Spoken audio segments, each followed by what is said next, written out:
Well, hey everyone, it's Nate, and it's May 13th, 2026, and I'm back, unfortunately, with another tribute to a guest and friend of the show. This time it's Jack Douglas, who is such a legendary producer. I mean, the guy's resume is really unequaled. Jack started out as a janitor at the newly opened record plant in Midtown Manhattan, and he worked his way to the console and eventually built one of the most remarkable production resumes in rock history. Aerosmith, Toys in the Attic, Rocks, Cheap Trick's debut, Patti Smith's Radio Ethiopia, and so many more, including what many consider his crowning achievement, John Lennon and Yoko Ono's Double Fantasy. He was very close to both John and Yoko during that pivotal moment in their lives. He continued to work with Yoko for many years, and he just has such an incredible story. Jack and I spoke a few times and communicated offline as well. He was always lovely, very generous man. He always took time and shared his stories and knowledge with those who asked.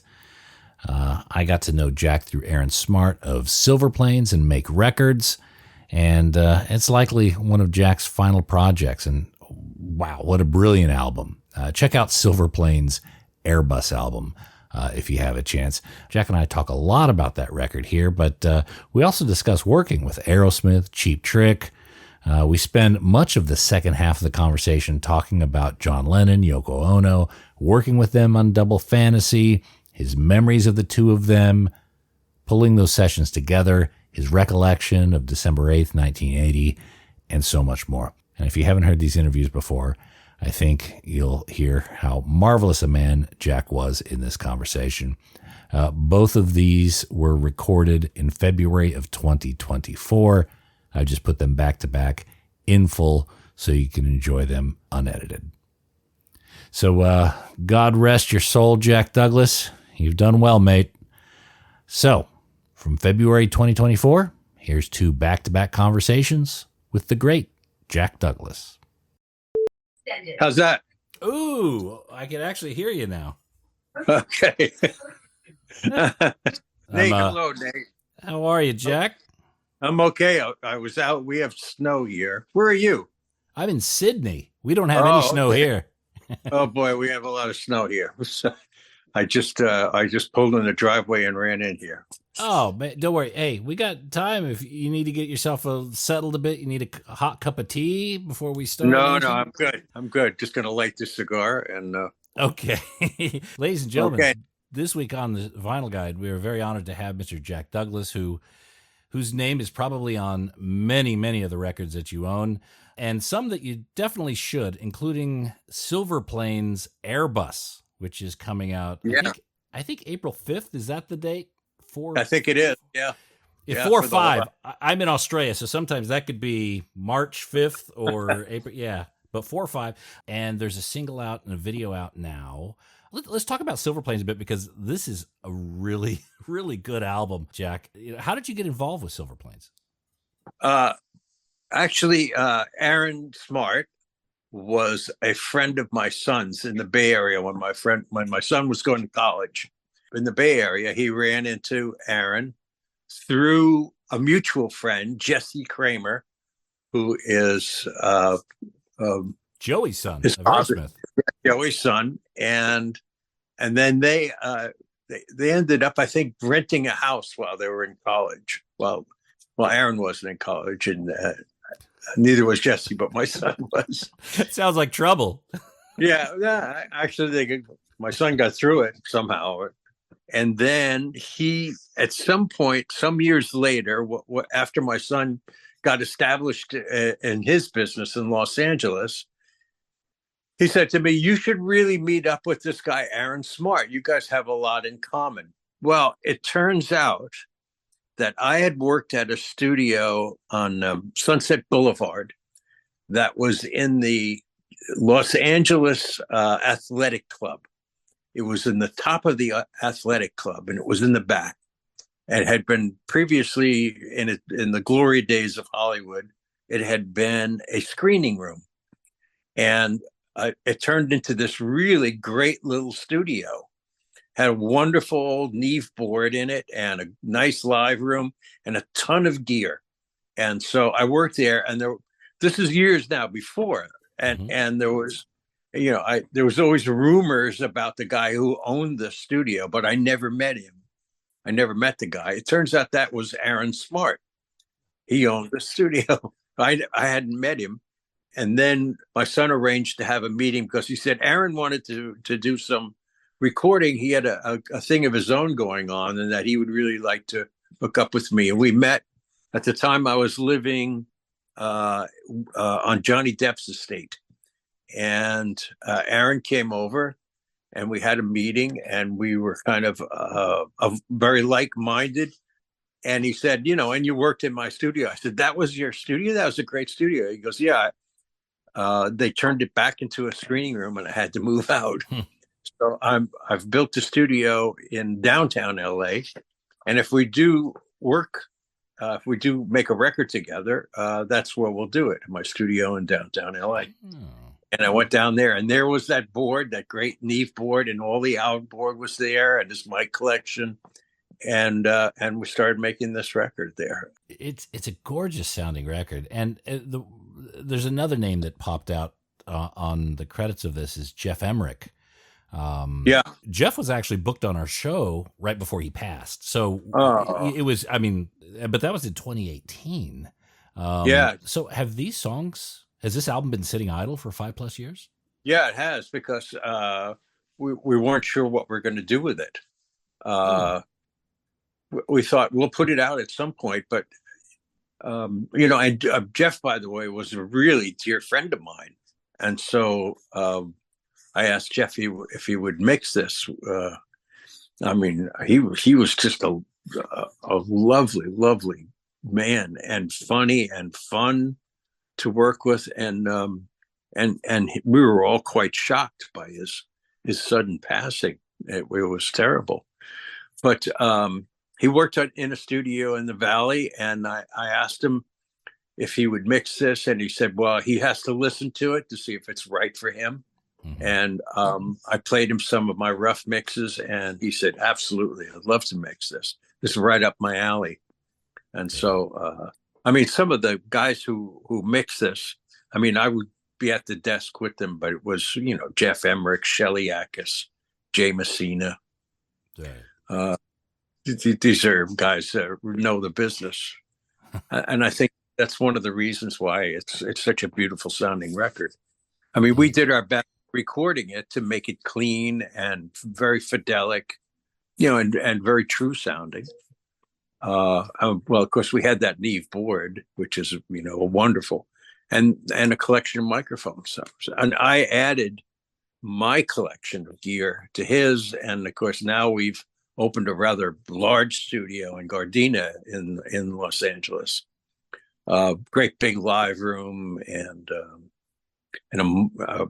much bigger control room. Really, it's quite beautiful. Is this with Aaron? So you're continuing the partnership with Aaron? Yeah, Aaron and I are partners. We partnered up with the studio a few years ago, and then we decided to go ahead and do a label, and then we would put out these records on our label.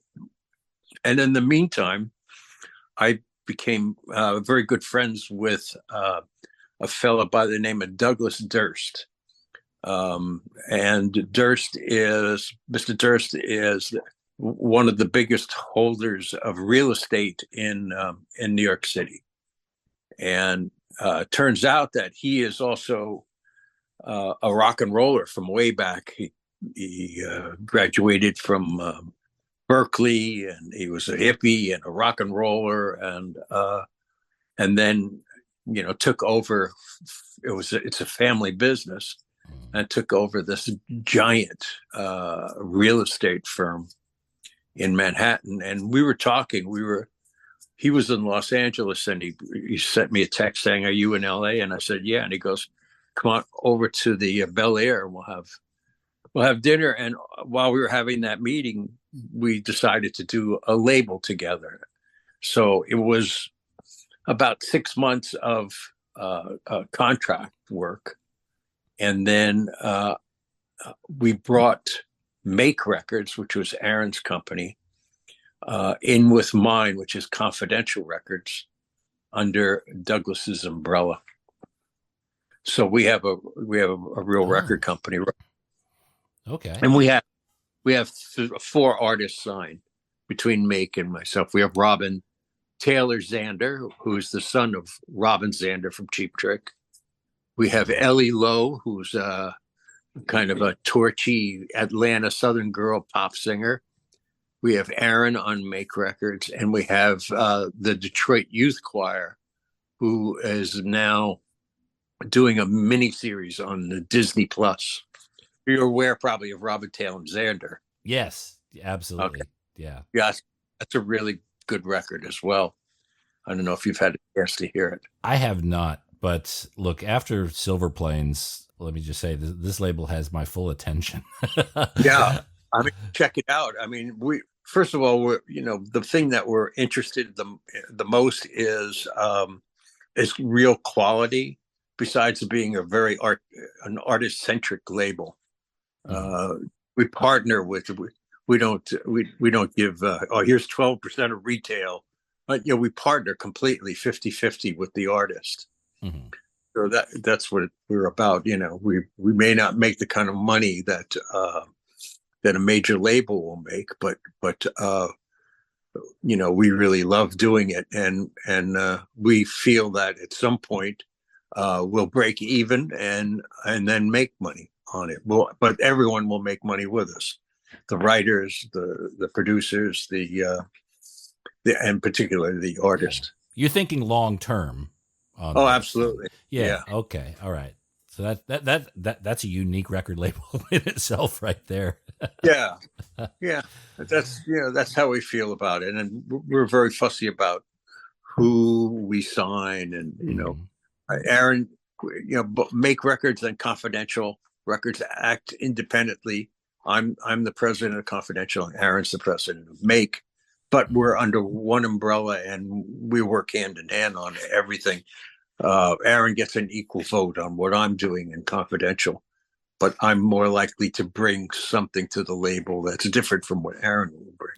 Right. But as far as Silverplanes go, that's really something that we're both super involved in. Yeah. Now, you said that album Airbus has been sitting around since 2018 at least. Yeah. This is the last thing that Jeff worked on before he passed, I assume. Yeah. Yeah. Okay. And it was totally complete at his time of passing? Was there any loose ends that needed to be tied up? No, he was the last guy mixing. Okay. So it sat for 5+, going on 6 years now. What were the discussions like about what to do with this record?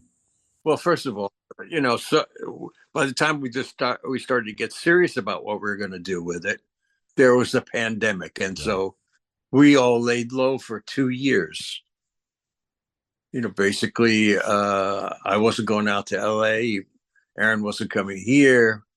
Really 2 years of not doing anything. So now, we weren't sure what we were going to do with it. We knew we would get around to it, but there was nothing going on in the business. And so we felt we had a record of high quality, and its time would come. And then once we decided to go into business with Douglas Durst, like I said, it took probably 6 or 8 months for us to get that rolling. And now you're talking 3.5 years total from the time it was done to the time we could take seriously what we were going to do with it. And so here we are. Now we're releasing, and we put a few things out to get some to see if people were still into it, and people were. They thought, wow, it's a really cool record. Well, Jack, I'm a very impatient man, so I hope I'm not going to have to wait another 5 or 6 years to get the next Silverplane. No, actually, the second album is about done. Ooh, okay. So yeah, but what we want to do is release this one, and then we'll release the next one in EP packages, I think. Ooh, Yeah, because there's a few EPs. Now, I do want to go back in the Wayback Machine with you for a little bit with some of the legacy projects you worked on. But Sure. staying with Silver Planes just for another minute or so, Yeah, sure. how did you shape this record? I mean, your production career is very well known. In the past 10 years or so, you've been very selective. I think you work with Clutch and a few other bands here and there. Yeah. But when it comes to Silver Planes, how did you craft these songs? What were the state that you found them in, and what was that overall contribution? Well, for me, it was all about the songs themselves. So what I would do is I would ask Aaron to play me the song on guitar and on acoustic guitar, and he would play it. And when we would get that feeling right, like the chord progression, the tempo, the feel of the strum, and everything were perfect, then I would record him singing with his acoustic guitar. Uh, and he has a pretty good internal metronome, so I would usually use a click track to get him started for the initial count off, and then turn it off and let him go. And then we would take that track and overdub to it. Sometimes we would keep that vocal and acoustic guitar, or sometimes we would just replace it. But that's how we went about it. And in this way, it wasn't like we always had a full band in the room, where we were building each of these songs from the ground up. Mm-hmm. Is that kind of the key to production? Is the song needs to be able to stand on its own with just an acoustic guitar and the artist? Yeah, absolutely. I mean, I've worked in all kinds of ways. For example, with Aerosmith, it was never about the melody of the song or the lyric. We would build it up from the band up, and with Steven singing, just scatting over it, a semi melody and no lyrics. And so then it was about finding a lyric and a melody line that fit the band track we came up with, which is why I mean, we got away with that for quite a few records and for many songs until when we got to Walk This Way, we couldn't come up with anything for it because it was just such a groove. It seemed impossible. What do you put to it? And and so what comes from that is the famous Young Frankenstein story, which I'm sure you've heard. Yeah, because at the core, we're listening to the songs, and going back to many of the songs on Toys in the Attic or Rocks. Those songs would be just as powerful as acoustic, just very much stripped back. It's the lyrics and some of the tongue in cheek, the eyebrows that kind of makes it that over the top Aerosmith. We always knew that we could count on Steven for that because that's the way he thinks. That's the way he operates, and that's who he is. that's his always very witty, very bright. But in that in between period where I did Clutch, I also did a Supertramp album and a Slash album. So I mean, they were artists that I really always wanted to work with. I always wanted to work with Slash, and I certainly would never turn down working with Supertramp. Mm-hmm. And I worked with a few others, but what I started to do in around 2000 was I started to do the thing that I was going to do in the beginning, which was film scores. Mm-hmm. And so I started doing film work around 2000, 2001. And, I started my career as composing for television while I was working at a record plant as a janitor. I was janitor by day and scoring a TV show at night in the same studio. I was a janitor. So I've turned to that, and I'm still very busy with that. Janitorial work? Are you saying that? No, yeah. Well, here in the house, here at home. So earlier in your career, I understand. Yeah, you started as a janitor, as a musician. And by the way, there's a great podcast that you were on with Bob Lefsetz. That there's some fantastic stories, and I'm going to refer people to that so we don't Yeah, repeat. Um, right. but one thing that was mentioned that you didn't go too deep in is your involvement with the Who and what went from the Lifehouse project to Who's Next. Now, when you kind of first entered that sphere of the Who, was the Lifehouse project still an active project?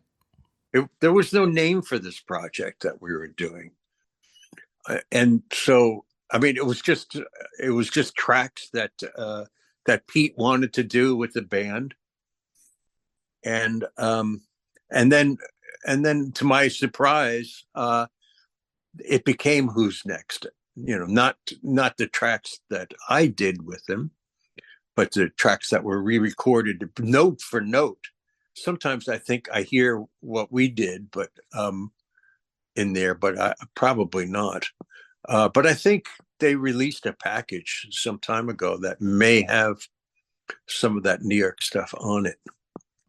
Um, it was a, it was a, it was crazy couple of weeks that working on that project because you mean Kit Lambert was he was some kind of character, man. That he was kind of out of his mind, and and Keith was kind of out of his mind, um, and and I loved everything about the whole project, and in particular Pete, who was just wonderful, and kind of took me under his wing one night.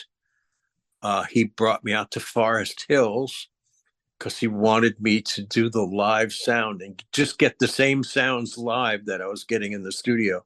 And I didn't know my ass from my elbow about doing concert sound.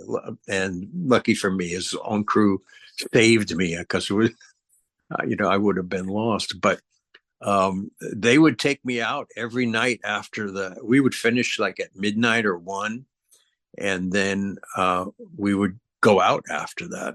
I would be invited to go out with them, which was pretty wild.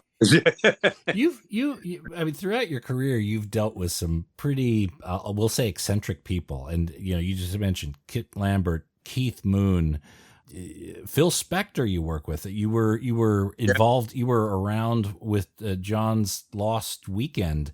How do you move in those universes of eccentric people? Well, because I'm a wacko myself, so I feel like I'm in good, in company that I'm kind of wacky. I think for the most part, and for a good number of years, I was reliably sober. And so people could count on me to, in case of crisis, be able to handle it, whether it was a crisis in the studio or one outside of it. And so I was reliably, I was crazy, but I was reliable and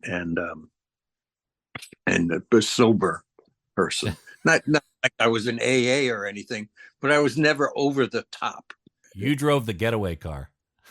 I did drive the getaway car. Yes, I did. Yeah, you could count on, or to pull somebody out of a problem, or out of a fight, or to just get in the middle of a band argument, or to just get the right arrangement for a song. At the heart of it, isn't production like just a series of problem solving? It is. It is. Yeah. And you have to be a politician as well, because sometimes you'll be dealing with a number of factions inside a band. Like the drummer is, you got a completely different idea what the song is about than the guitar player. And so I don't know where I got those chops from. Maybe my dad was a union organizer, so maybe I got it there. Okay. But yet it's this delicate balance of getting the best performance and coaxing people to be vulnerable and creative, but at the same time, just getting shit done. Yeah. And the thing is to always respect, as far as I'm concerned, is to always respect the artist's idea first, because the reason you're there with him is because this person that you're, or group or whoever you're working with, has got the talent that brought them to this point that they're working with you. Mm-hmm. And so whenever it comes to what an idea or what's supposed to happen here, it's that I want to hear it from the band first, or from the artist first, or the and if I think there is some problem with it, I will say, let's try your idea first, and then you come in and listen to it. And if you think it's great, okay, good. If you think maybe you could try something else, I have an idea that might work, that fits right into what you're doing, and we'll try that. And the thing is, some artists are fine with that. I've worked with some that aren't. And quite honestly, the easiest artist that I ever worked with, and had that kind of relationship, was with John Lennon. Just absolutely easy to work with. You know, you work with some great singers, and you might do 5 vocals, 5 shots at that vocal, and then I'm going to comp it. You know, back then it was you comped it on tape. Now you comp it in Pro Tools. And a lot of times you'll have those artists leaning right over your shoulder, listening to every syllable that you're putting in. And with John, he was like, I'm going to go in the next room, you comp it, and when you think you've got the vocal, I'll come in and double it. That was it. He's very good at delegating and just kind of respecting the lines between roles. Yeah, he did. He he said, I'm the artist, you're the producer, and let's work like that. So let's jump into Double Fantasy for a bit. Now, you knew John prior. You'd worked with him on the Imagine record. This is kind of the beginning of your career. I suppose you stayed in contact with him. I worked on the Christmas record, and then he had me working with Yoko on all those records. Some of them he was producing, and frequently he would call me up, and we would just go into the studio and jam. Maybe Mick Jagger would come by, maybe David Bowie, maybe Elton John. Were you present for the Fame session with Bowie? I was in and out of there, and that was in Record Plant. Yeah. Okay. What are your recollections of that? The only thing I remember distinctly is John saying, I'm writing you the best hit you will ever have. And it was his first #1 record. When we were doing Double Fantasy, so Bowie's office dropped off for John and Yoko 2 tickets to the opening of Elephant Man, which David Bowie was doing on Broadway. And John said, thank you, turned around and handed them right to me and said, enjoy. So that night, David Bowie looked in the crowd where John would have been, and there you were with popcorn. There was a party afterwards, and he was looking around for. Well, I had worked with him before, so I mean, I knew David. Right. Did John or any of the Beatles, did they know about the Aerosmith version of "Come Together"? Yeah, John did. Mm-hmm. I mean, he hated the movie. Oh, who didn't? Yeah, but we had a hit with it, and so that's how he knew it. I mean, he wrote it, and so it was.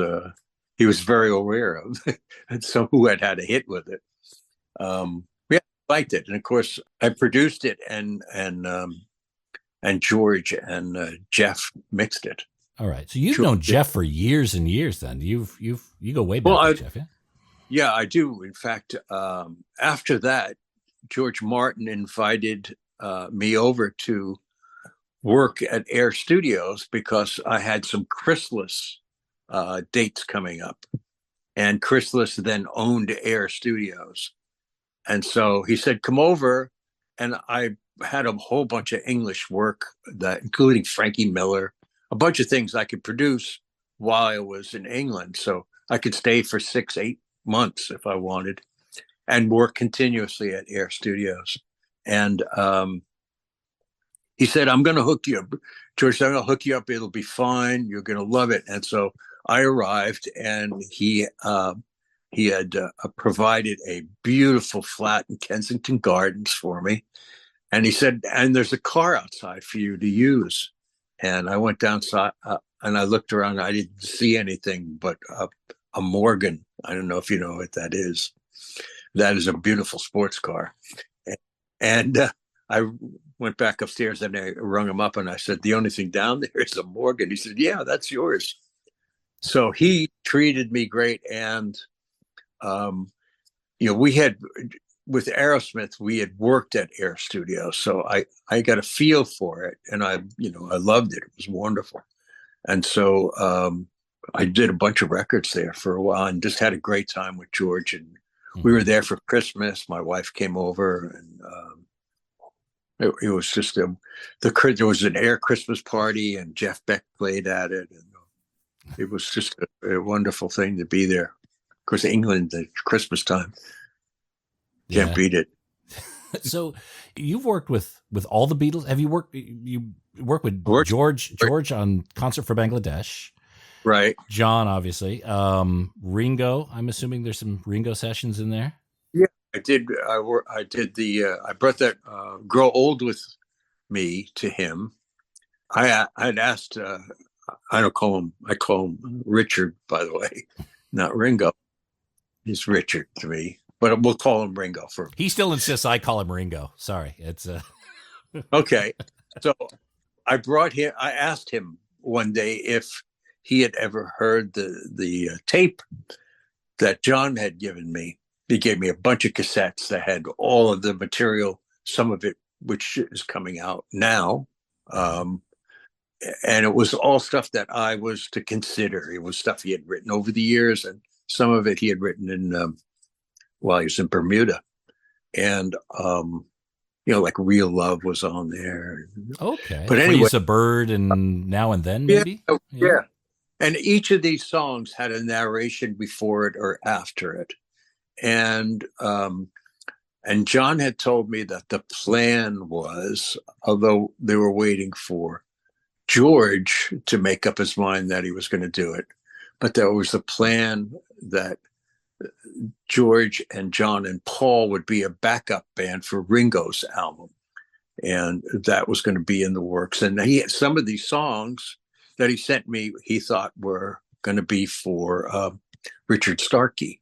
And after the song and in the narration that followed the song, he would say, here's another one for Richard Starkey. And sometimes he would say, this one is definitely for Ringo. So he would say all these things on it. And I said to Ringo, I said, have you ever heard this tape of John talking about these songs for you? And he said, no. And I said, well, I was in Los Angeles. I'll have the tape sent over and I'll make a CD of it. Here, I'll burn you a CD. And then I saw him about a week later, and I had burned the CD and I gave it to him. And then I saw him shortly after that again. And he said, I was crying when I heard it. I couldn't believe how beautiful it was that he said that. And I said to him, you know the song Grow Old With Me? He said, yes, lovely song.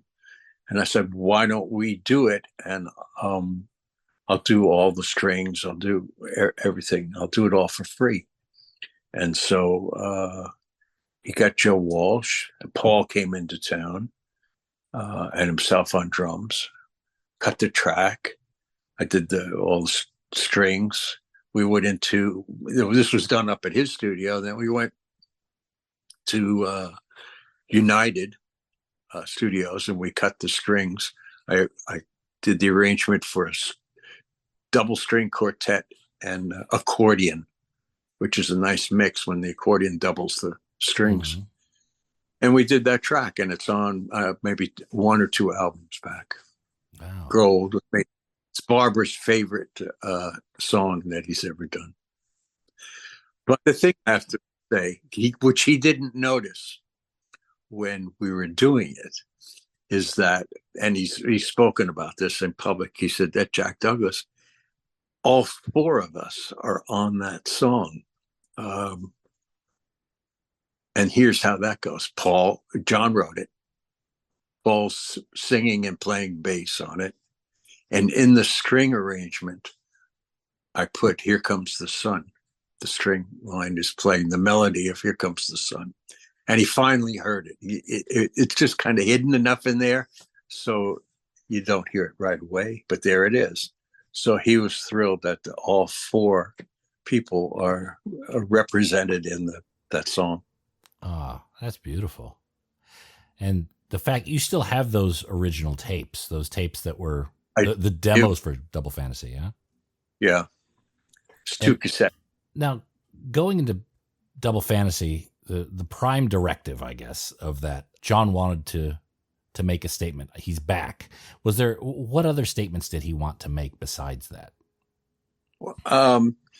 That he had survived all the years that and all of the trials and tribulations of the past, number of years, 5 years. Basically, what he wanted to say was, okay, I'm a middle-aged man now, and here I am, and I'm wondering how things are with you. Here's what's happening with me. This record represents where I am right now. And like everything that was John Lennon, he spoke the truth about where he was at whenever he wrote that song. That was about what he was feeling and who he was at the time. So this represented where he was in his relationship with his wife. And, when we started this record and we were having production meetings about what we were going to do, he said to me, I know you like to really rock hard, and you would like to think they're rock, but that's not what I'm looking to do here. I'm looking to do what he called an MOR record, which translates to middle of the road record, which was kind of frowned upon in the late 70s, early 80s. Right. But he wanted that record, and he wanted it to appeal to people of his age. And he felt that he wasn't making a record for people between the ages of 12 and 20. And he was making a record for the people between the ages of 28 and 40 and older. And so we were much more reserved, and which is the reason why when I brought in the guys from Cheap Trick to do I'm Losing You, he loved it, and that was a blast cutting it. But frankly, it didn't fit on the record because it was so much more edgy than anything we were doing.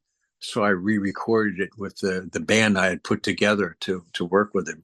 Was the original vision like because you had to take John's songs and then find the band to play them, and of course rehearse them in secret and everything.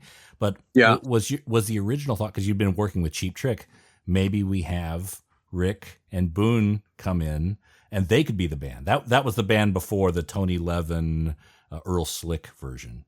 Yeah, at one point I thought that Cheap Trick would be the perfect backup band for John.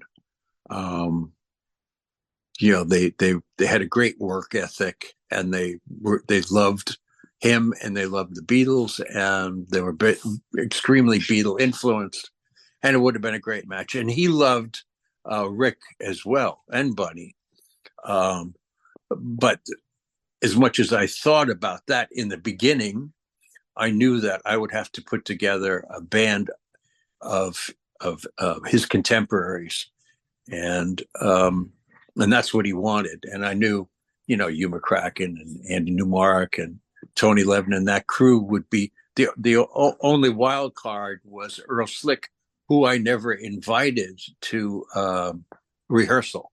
I brought him in as a wild card, and the reason for that was something I remember about the I was talking to Matthew Fisher from Procol Harum one time, and I said, "How come Robin Trower, when I hear his solos in on the on your records, they're so much cooler than on his records?" I mean, that was my opinion, and it was his too. And he said the reason for that was that he never came to rehearsal. And so, a lot of our stuff was relatively complicated. And he would have to do these solos kind of like on the fly. He would like have to catch up to whatever it was. And so he would come in with no preconceived ideas about what a solo was going to be on these Procol Harum songs. He'd just go for it. And that was the excitement. So I thought, that's what I'm going to do with Earl, who, I always loved what he did with Bowie, great stuff.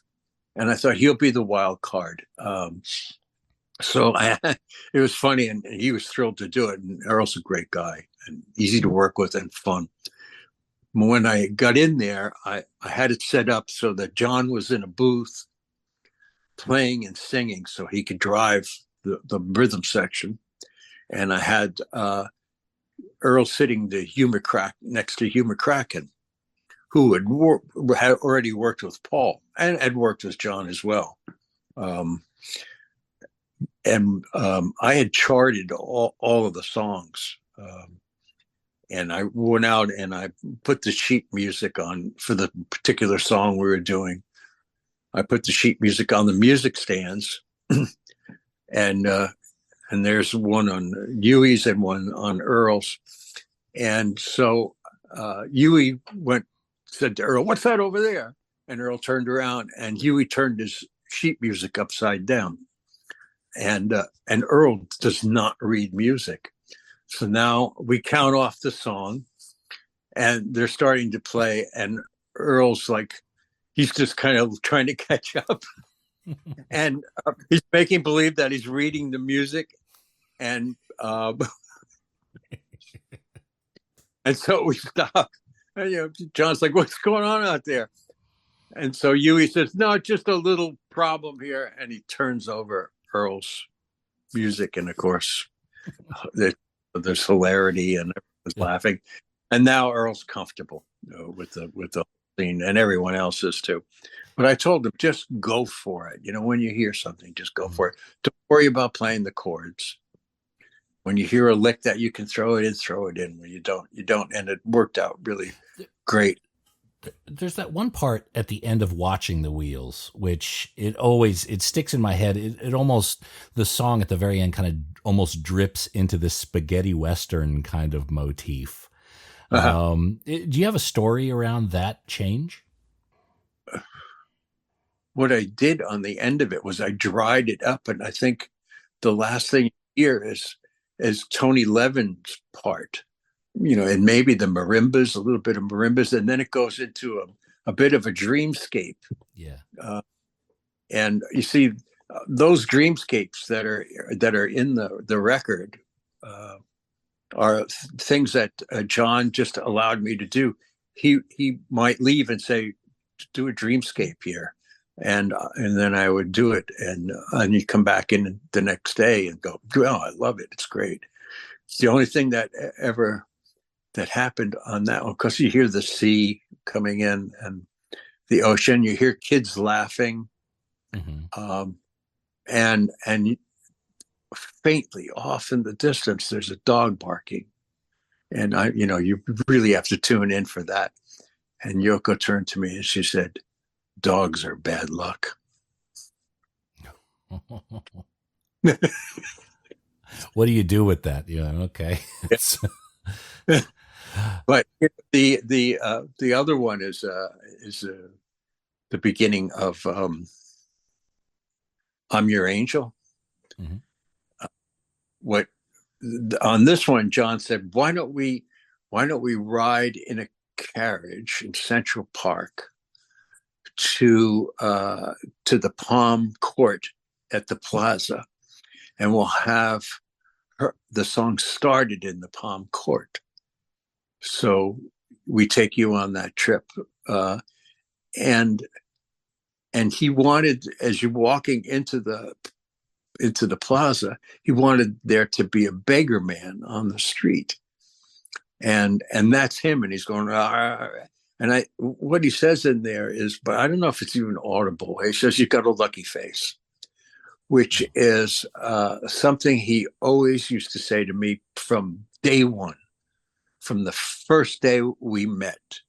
He said that to me, and he never stopped saying that I had a lucky face. It's probably an old Liverpool saying for, who knows, but he used to say that. The other thing he used to say to me, well, he didn't used to say, he only said it to me once, and that was at some point during the album, about halfway through, I said to me, "Not for nothing, John, but you could have had anyone in the world produce this record, anybody.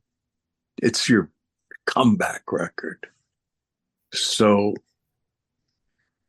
why me?"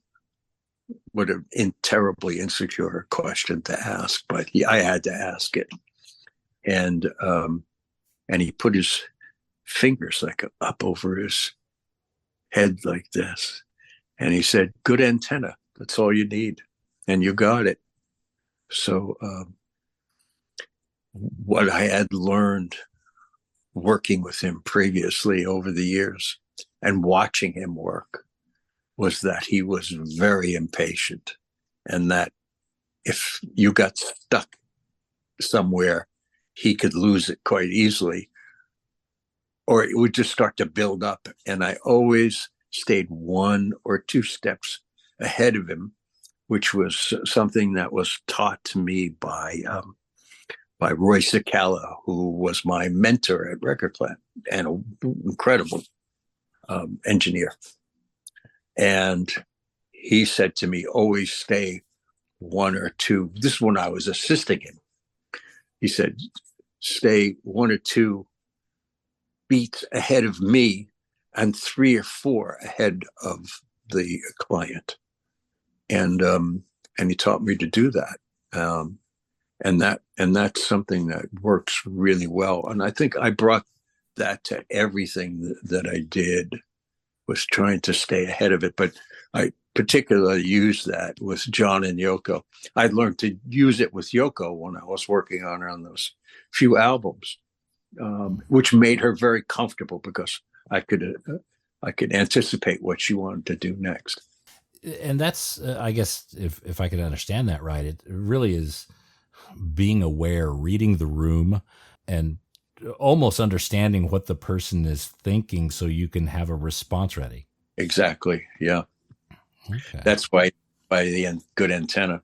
Now, with Yoko's contributions to Double Fantasy, I mean, the album, a lot of my favorite parts of the album are Yoko's songs, and understanding Yoko's material, especially in the early 70s, it didn't always lend itself to contemporary listening. I think that's fair to say. Yeah, but not meant to be. Yeah. It certainly was never a commercial success. But it was art. It Yeah. was just art. But going into Double Fantasy, they knew they were going to do this pairing. Was there a discussion about having her material perhaps be a little bit more, or be a little less challenging? Absolutely. Absolutely. That was very important. And Yoko really trusted me to direct her in that way, so that it would be more commercially viable or fit more with the record, still allowing her the artistic expression that she has, but for it to fit in the context of the whole album. So yeah, it was very often, in fact, most of the time, I would work with Yoko alone, and the day would start with a breakfast meeting. I mean, we lived in the same neighborhood, so it was 2-3 block walk from me, to go have breakfast with them and then plan out the day. And then that would be like at 9 in the morning. And then John would go back to the Dakota. So would Yoko. I would go to the studio, and then Yoko would be in by noon, and we would work 5 or 6 hours, and then John would come in.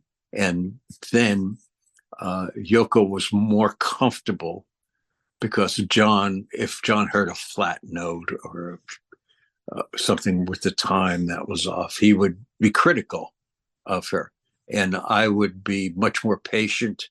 And maybe in the next take, she would get it right. And I wouldn't have to, scold her about being sharp or flat. That would just make her more insecure than she already was about trying to make this record or these songs fit, and, that worked very well. Now, I understand Double Fantasy, as you were preparing it and as you were recording it, it was very much a secret.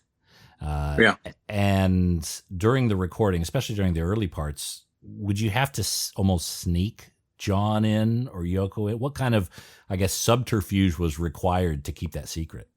Well, the reason we didn't work at Record Plant was because that was a well-known studio, and people regularly kids lined up outside the doors on 44th Street to see who was coming in and out and get an autograph, because the stars went in and out of that building. But Hit Factory, this was the first incarnation of Hit Factory, was way off the beat. It was between 9th and 10th Avenue. It was like nobody was hanging around down there. That was a very iffy part of town, that far west. And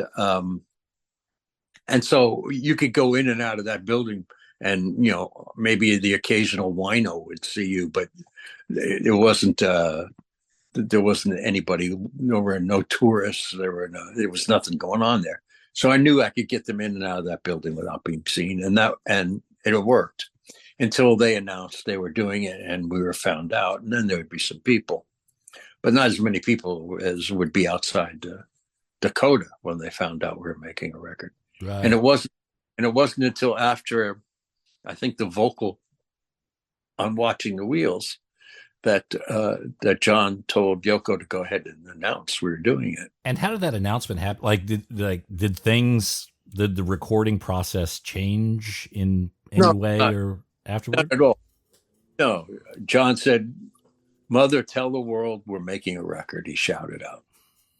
And the only difference was then there were more people waiting at the door when you walked in the morning. Yeah, well, there were more people waiting outside the Dakota. Okay. They announced, somehow they found out where we were eventually, but that took a while. Now, the nature of our podcast is records and record collecting and a lot of kind of physical form media. You had, I guess, the very unique experience of being with John in the Dakota around his record collection. What do you recall about John's music collection? It was vast, and it was so big that they had another room. They had another whole apartment for his gear and his records. But what was most important was, I think, his love of what was new. He thought that rap was going to be a giant thing. He was into Jamaican, what do you call it? It's almost rap. The very early reggaeton or whatever? Oh no, anyway, I can't remember, but it was a kind of reggae that was almost rap, and he was totally into that. And he was into reggae, and he was into what we called the new wave music then, which he thought Yoko was catching up to Yoko. Well, and that's really interesting you say that because I always think when I hear Yoko's tracks on Double Fantasy, it seems to be like, okay, that is actually very much to the time. I could see that at a place like Max's Kansas City or CBGB's in the late Yeah, 70s. Do you know if John had any punk records? I don't know if he had any punk records. He certainly was aware of everything. We didn't talk about it, I don't think. Hmm. We did talk about the dolls at one point because he knew I had worked with them and he wanted to know what that experience was like. He thought they were cool. I want to know what that experience was like. How was that? Like, what was it like recording? That was the debut album of New York Dolls, their first time in the Yeah, studio, if I remember right.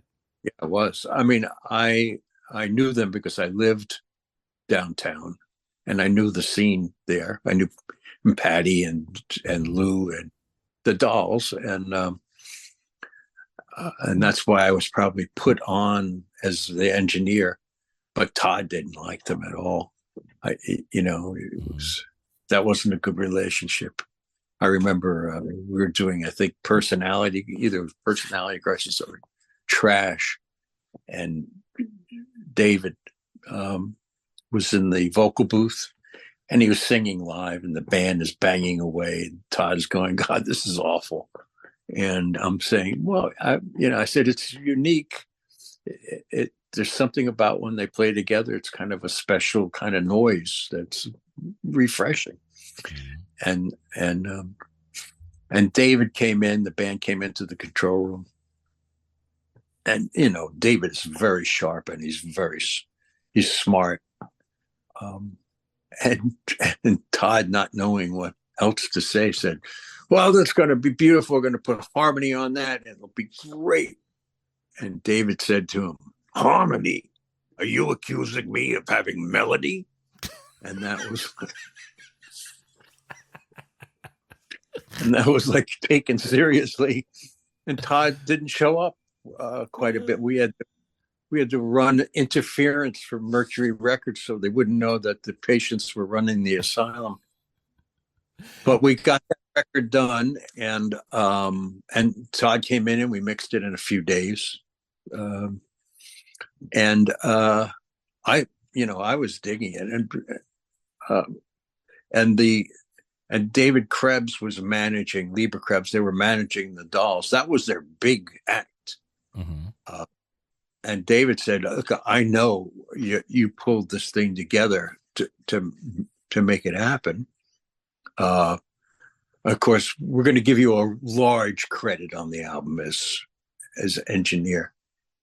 He said, "But as a prize for you for doing it, we want you to look at our baby band that we manage, which was Aerosmith." And that was my prize for doing that. And Bob Ezrin, after doing that Dolls album, who used to stop by all the time, because I'd worked with Bob on Alice Cooper records, and Bob said, "You're a producer. You should consider giving up this recording, record engineer gig and become a producer. You could come work with me on my company." And that led to Alice Cooper, which I did, I think, just before. But Wow. So, that's how I get my strictly engineering gig. But that's how you got your wings. yeah, that's how I got my wings. And the thing was, it really put a stop to my wanting to work on film for a Mm. year because I got so busy as a producer. So when Aerosmith goes to record Come Together, do you guys have a conversation with John? Is there any dialogue? What's the he must have No. been familiar with Aerosmith at the time Oh, and having their records. Yeah. oh yeah.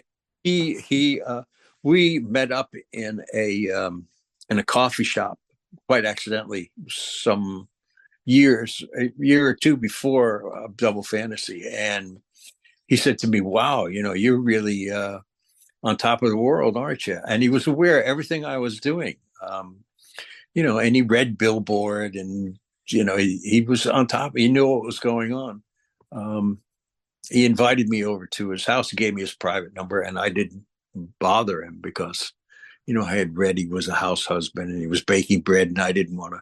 What really wanted to know about was the state of the technology now, because he knew I was so busy. At that point, I was making digital records on tape, not on ADATs. I couldn't stand that, but I was already, I already had my toe in the water on the Mitsubishis and the Sony machines, which were, at very low sampling rates, but it was interesting. And he wanted to know about that stuff. Of course, when it came to, and I really still preferred analog tape, and I still do sometimes, but when we recorded Double Fantasy, we did two machines. We recorded the basic tracks on a Studer 16 track, which is a big fat sound at 15 IPS. Mm-hmm. Then put another machine in the room, a 24 track running at 30 IPS, put two tracks of work, a mix of the basics on that, put the 16 track tape away, and then did all our overdubs on the 24 track. And then when it came time to mix, we went back to the 16 track, which is big and fat and fresh.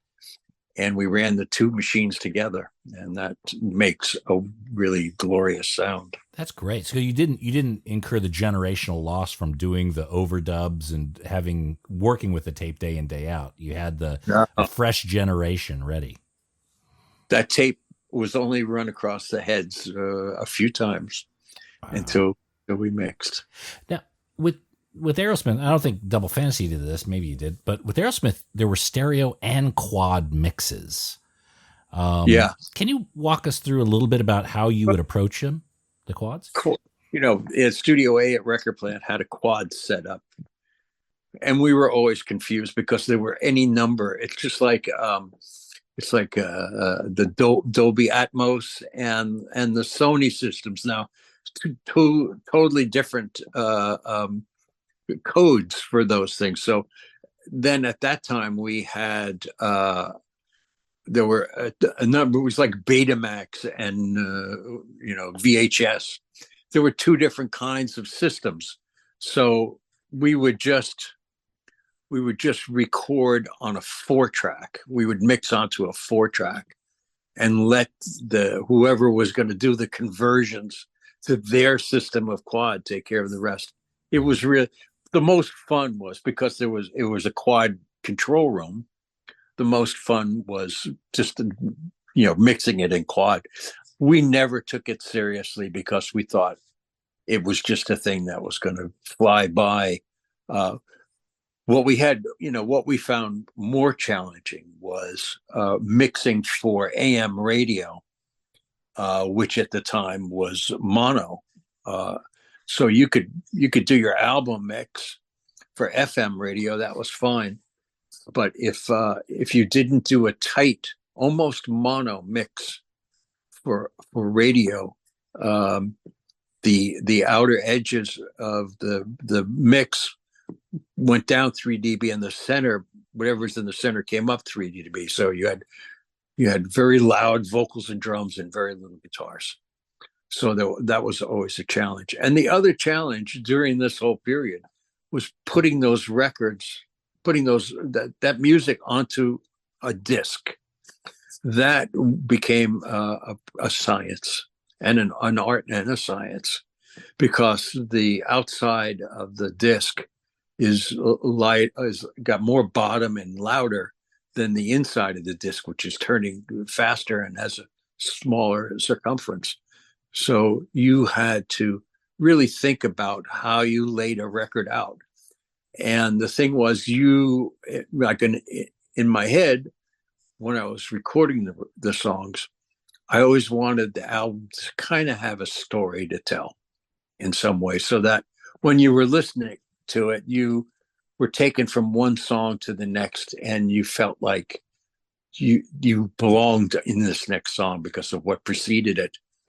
But at the same time, you couldn't have this big bass heavy thing in the end of a side. So it was really scientific.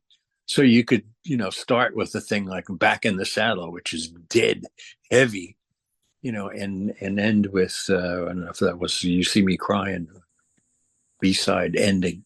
That certainly must have played a role in Double Fantasy, because the way it's sequenced, you got John Yoko, alternating tracks. Yeah, and a story to tell. Yeah. Starting over, which tells you very, very much like rock starts with I'm back. So starting over is it tells you what's going on. Right. I don't know if you've ever heard the stripped down version of. Have you ever heard that? I think I did once. It came out just a handful of years ago. Yeah. Yeah, it has a very different beginning. It doesn't start with the bells. It starts with a dedication to Buddy Holly, the Everly Brothers, Elvis. Okay. Which is John, and has a lot of John talking throughout very much like his cassette that he gave me, which was always narrated. He liked to narrate things. Now, the night of John's murder, he was at the Hit Factory working on a mix of Walking on Thin Ice? We were working at Record Plant. Oh, Record Plant. Okay. Working on Walking on Thin Ice. Yeah. Was that song completed that night, the mix and everything? Yeah, done. We were ready to master the next day. Okay, so the record that was available in January, that is kind of the last thing that he worked on, and it was complete. No other. Okay. So, Jack, I want to be respectful of your time. I know I could probably talk to you for another hour easily. I had one hit record in Australia with an Australian band. Oh, yeah? And yeah, it was called Women in Uniform. The band was Women in Uniform? No, that was the name of the single. I can't remember the name of the band. Oh, okay. Women in Uniform. They became another band, but look up Women in Uniform. Well, there's an Iron Maiden song called Women in Uniform. I know that. And it was on Mushroom Records. Okay, hang on a sec. Give me a moment here. Women in Uniform. Go to my Hardy database here. Skyhooks? That's it. Ah, okay. Very good. How did you get involved with Skyhooks? I just, they got in touch with me. They wanted me to do this record. I sent my assistant over. I didn't want to go to Australia. I was in the middle of something else. I sent Eddie Leonetti, my assistant, and also my travel companion to Liverpool in 1964. I sent them over to record the tracks, and then I did the rest in Los Angeles. Oh, okay. One thing I did want to ask you about is the Dolls album, 2006. One day it will please us to remember even this. Can you talk to me about, because that was such a surprise. It's a great album. Yeah, it is. It's a wonderful, personal, intelligent record with a great band. I mean, it just David were the only living, and now it's only David and I are really good friends. We just did that Scorsese thing together. I don't know if you are aware of that. No, tell me about that. It's called Personality Crisis, One Night Only, and it's Marty directed it. Ron Howard produced it. I produced the music, and it's available on. I don't know if it's available in Australia, but Personality Crisis, One Night Only. It's beautiful. Is that the David performing? Yes. Okay. Recorded at the Carlisle.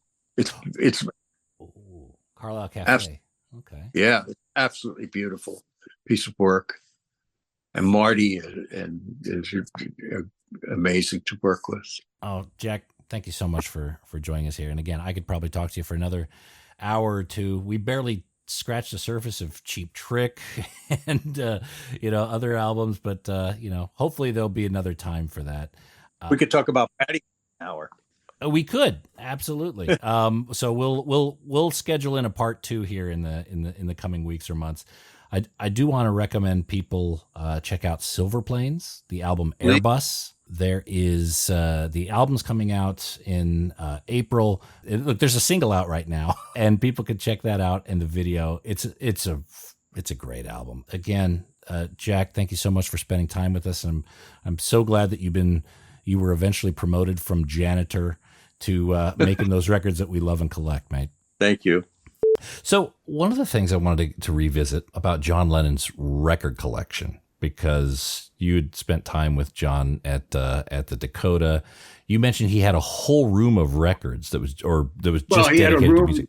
No, he had a room that had lots of records in it, but it also had lots of other things like guitars and some amps and a few other things, but it was dominated by records. When you were producing Double Fantasy, did he play you records from perhaps other artists and say, this is kind of what I'm going for with this song? No, not at all. Not at all. In fact, he left all of that to me. I would rehearse with the band who didn't know whose record they were making, and I charted everything from his demos, and then I would record the rehearsal and then go back to the Dakota and jump in bed with him, which is where he liked to work, in his bedroom, surrounded by all kinds of tape recorders and TV monitors and keyboards and all around the bed, and guitars behind him that he could just reach back and grab. And then he would listen to the arrangements, and then he would make some suggestions to me about what I would change the next day during rehearsal. So he had all these things within reach that he could grab and But he didn't play me any specific things. That he made it clear that it wasn't going to be a hard rock album. That he made it clear. He said, "I know how you like to rock out.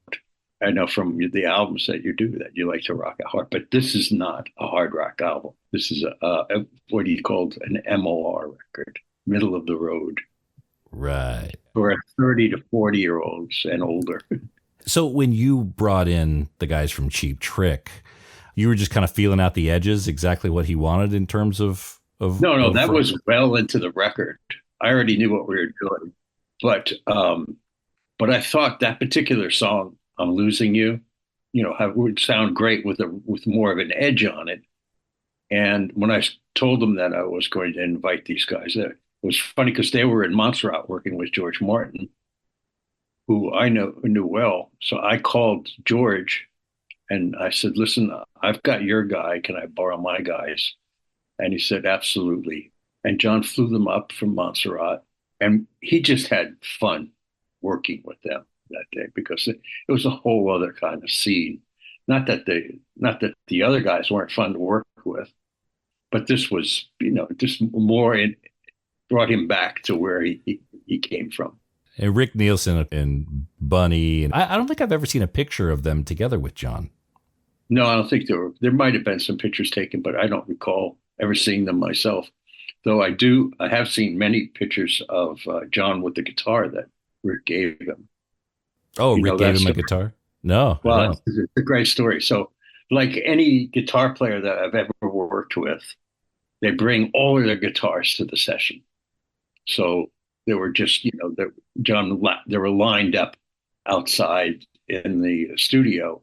Not that he used anything but the same two guitars the whole time, except for when we got to Walking on Thin Ice when he used the Strat.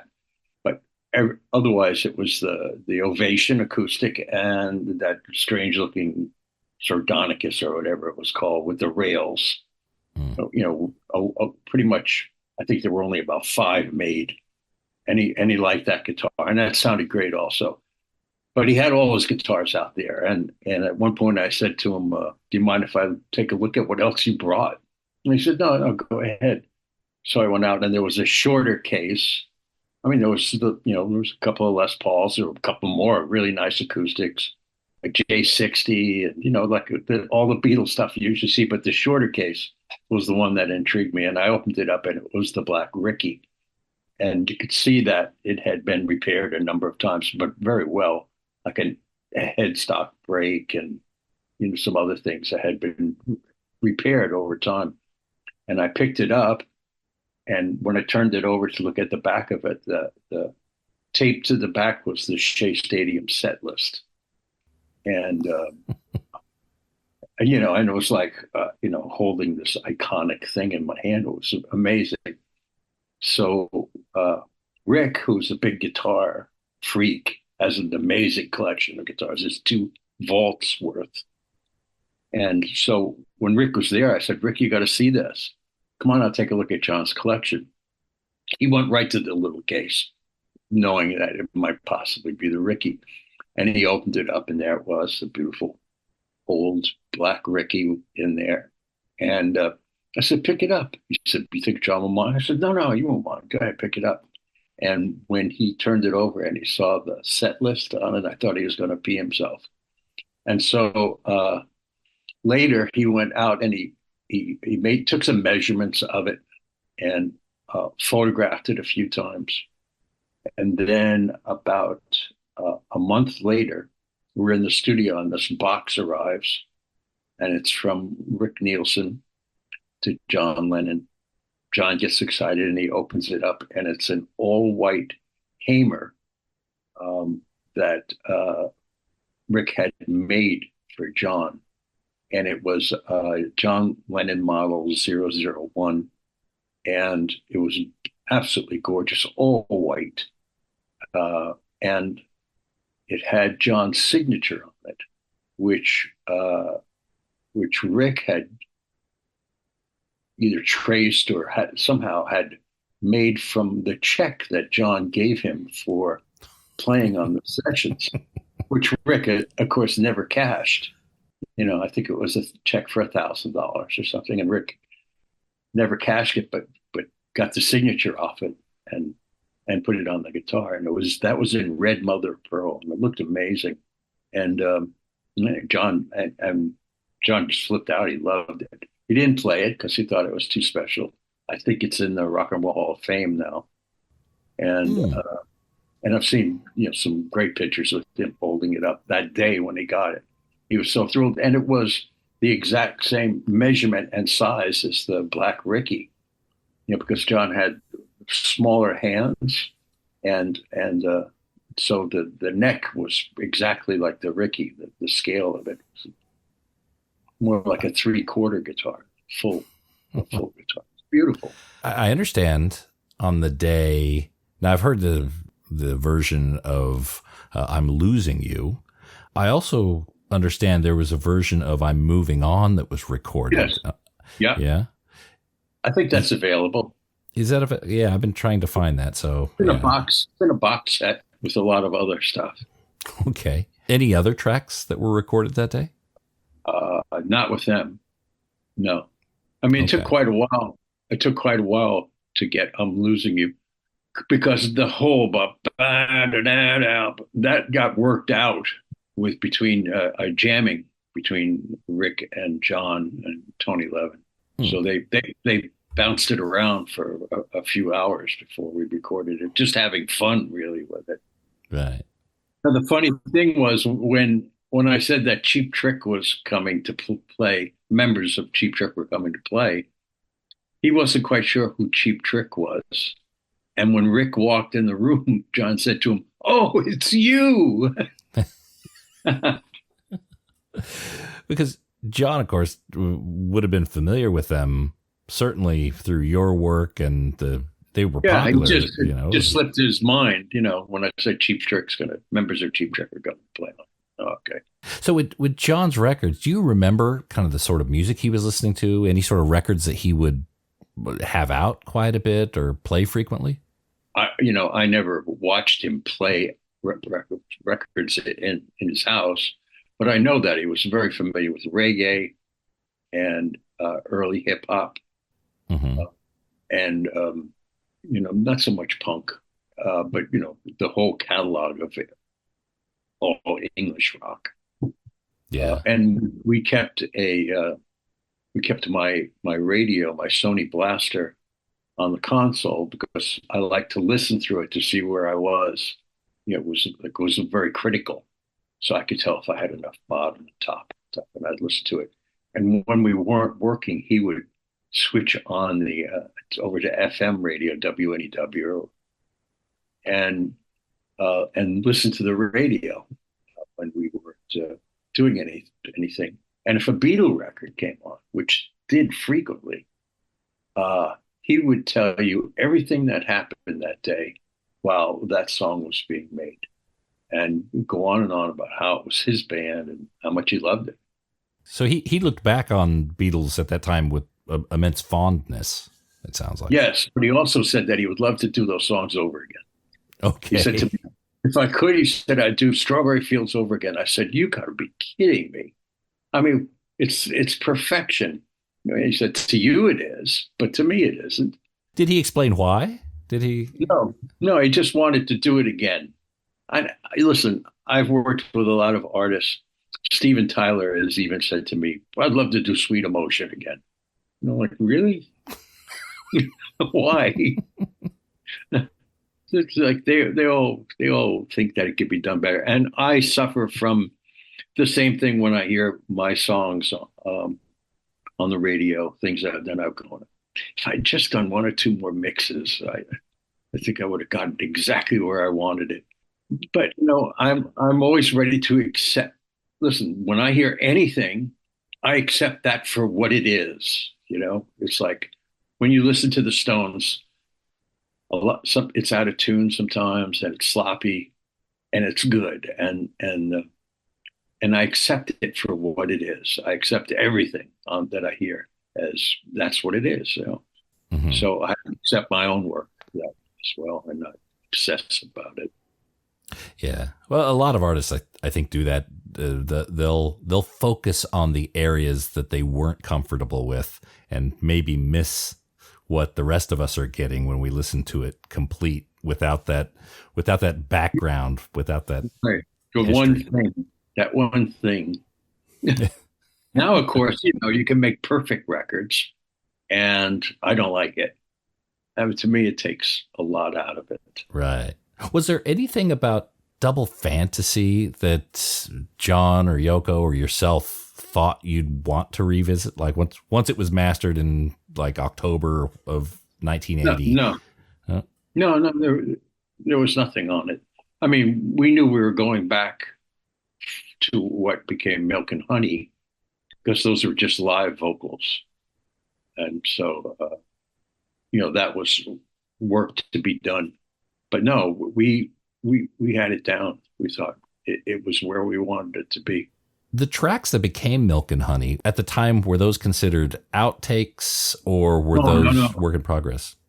The works in progress to be continued. I mean, our plan was, what John told me when we finished Double Fantasy, and when Double Fantasy was wrapped, and we went out for dinner a couple of days later, and he said to me, okay, well, I'm going back to Bermuda. I'm going to hang out for a while, maybe do some more writing.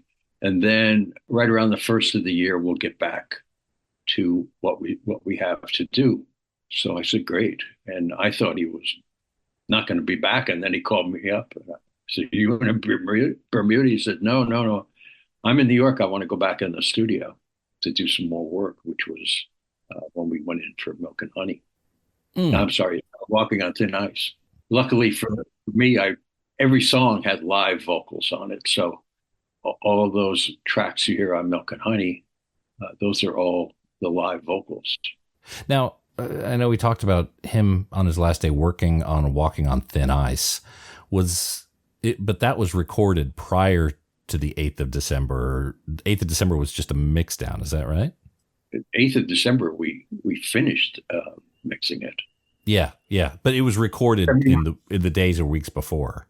Yes. Okay. But it was a tape loop that John and I played over.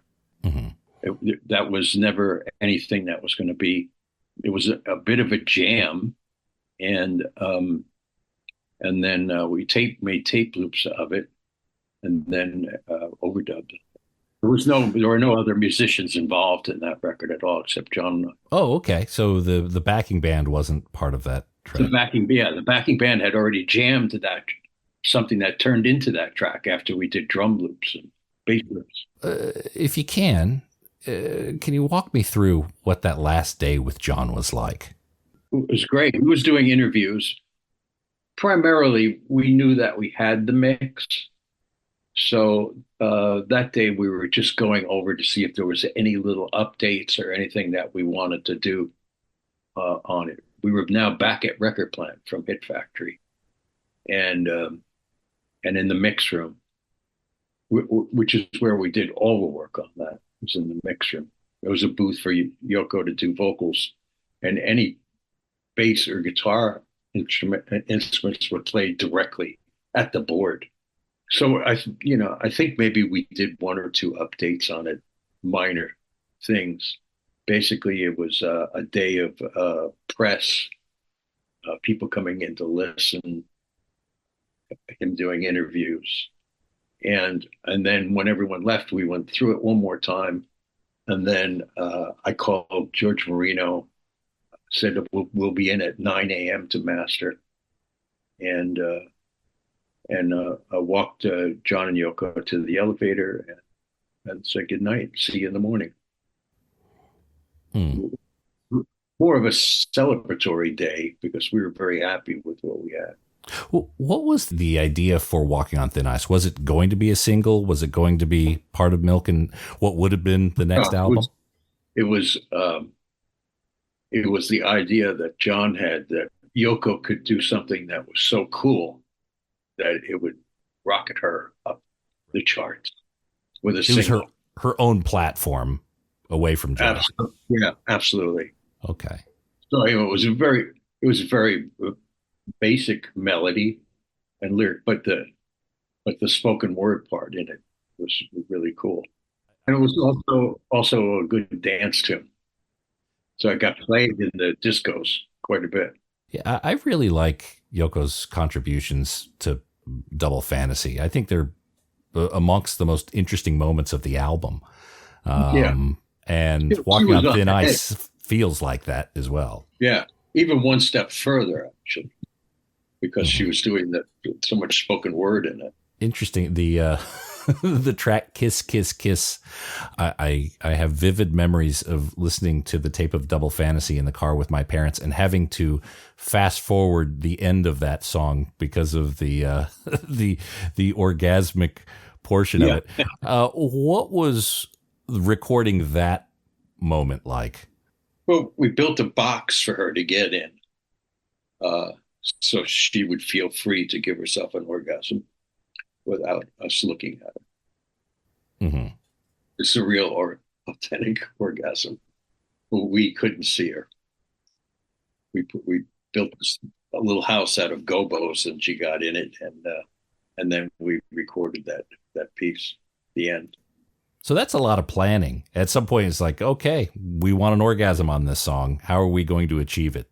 Well, it was not something I had planned for. She took me by surprise, but she had taken me by surprise a number of times on the other records that we made. I made 2 or 3 records with her and been in the studio with her many times, sometimes with John, and many times without him. Okay. I mean, she brought in one time these little steam engines that played instruments.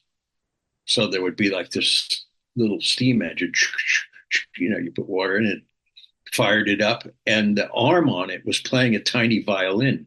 And so, to record things like that, because the steam engine was much louder than the little violin, she would always challenge me with some pretty wild stuff. But I loved it.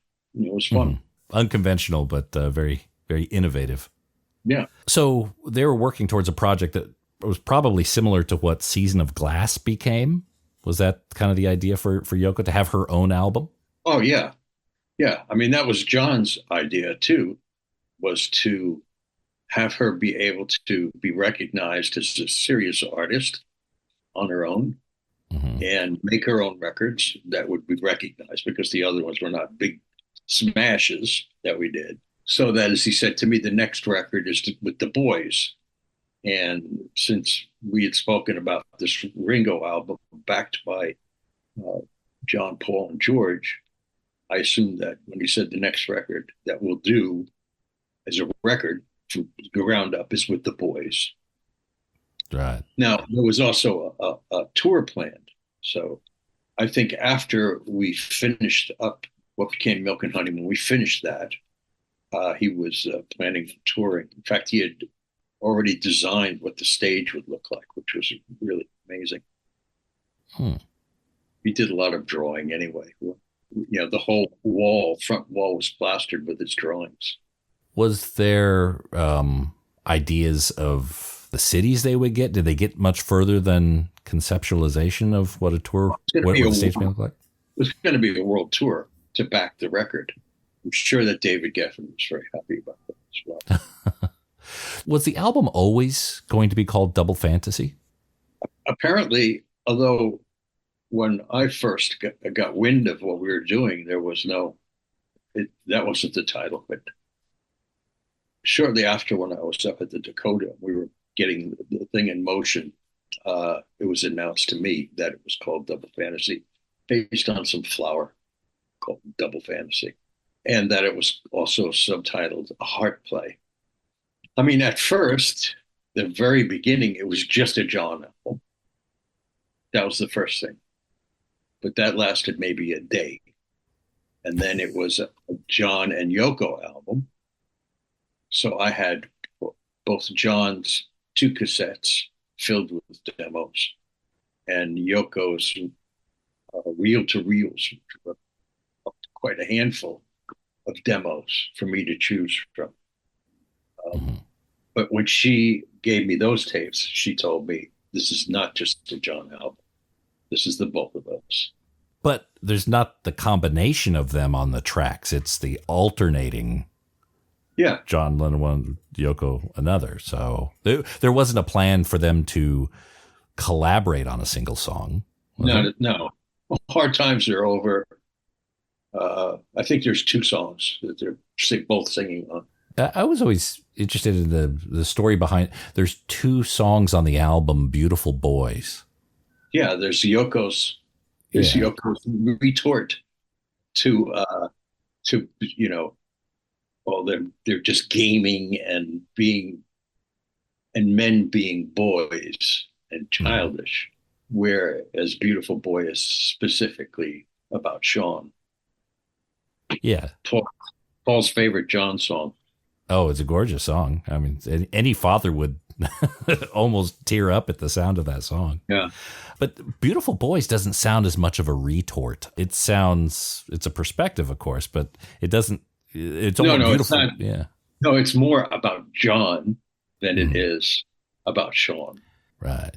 There's a video, I don't know if you've ever seen it, that was taken on John's birthday. Have you ever seen that video?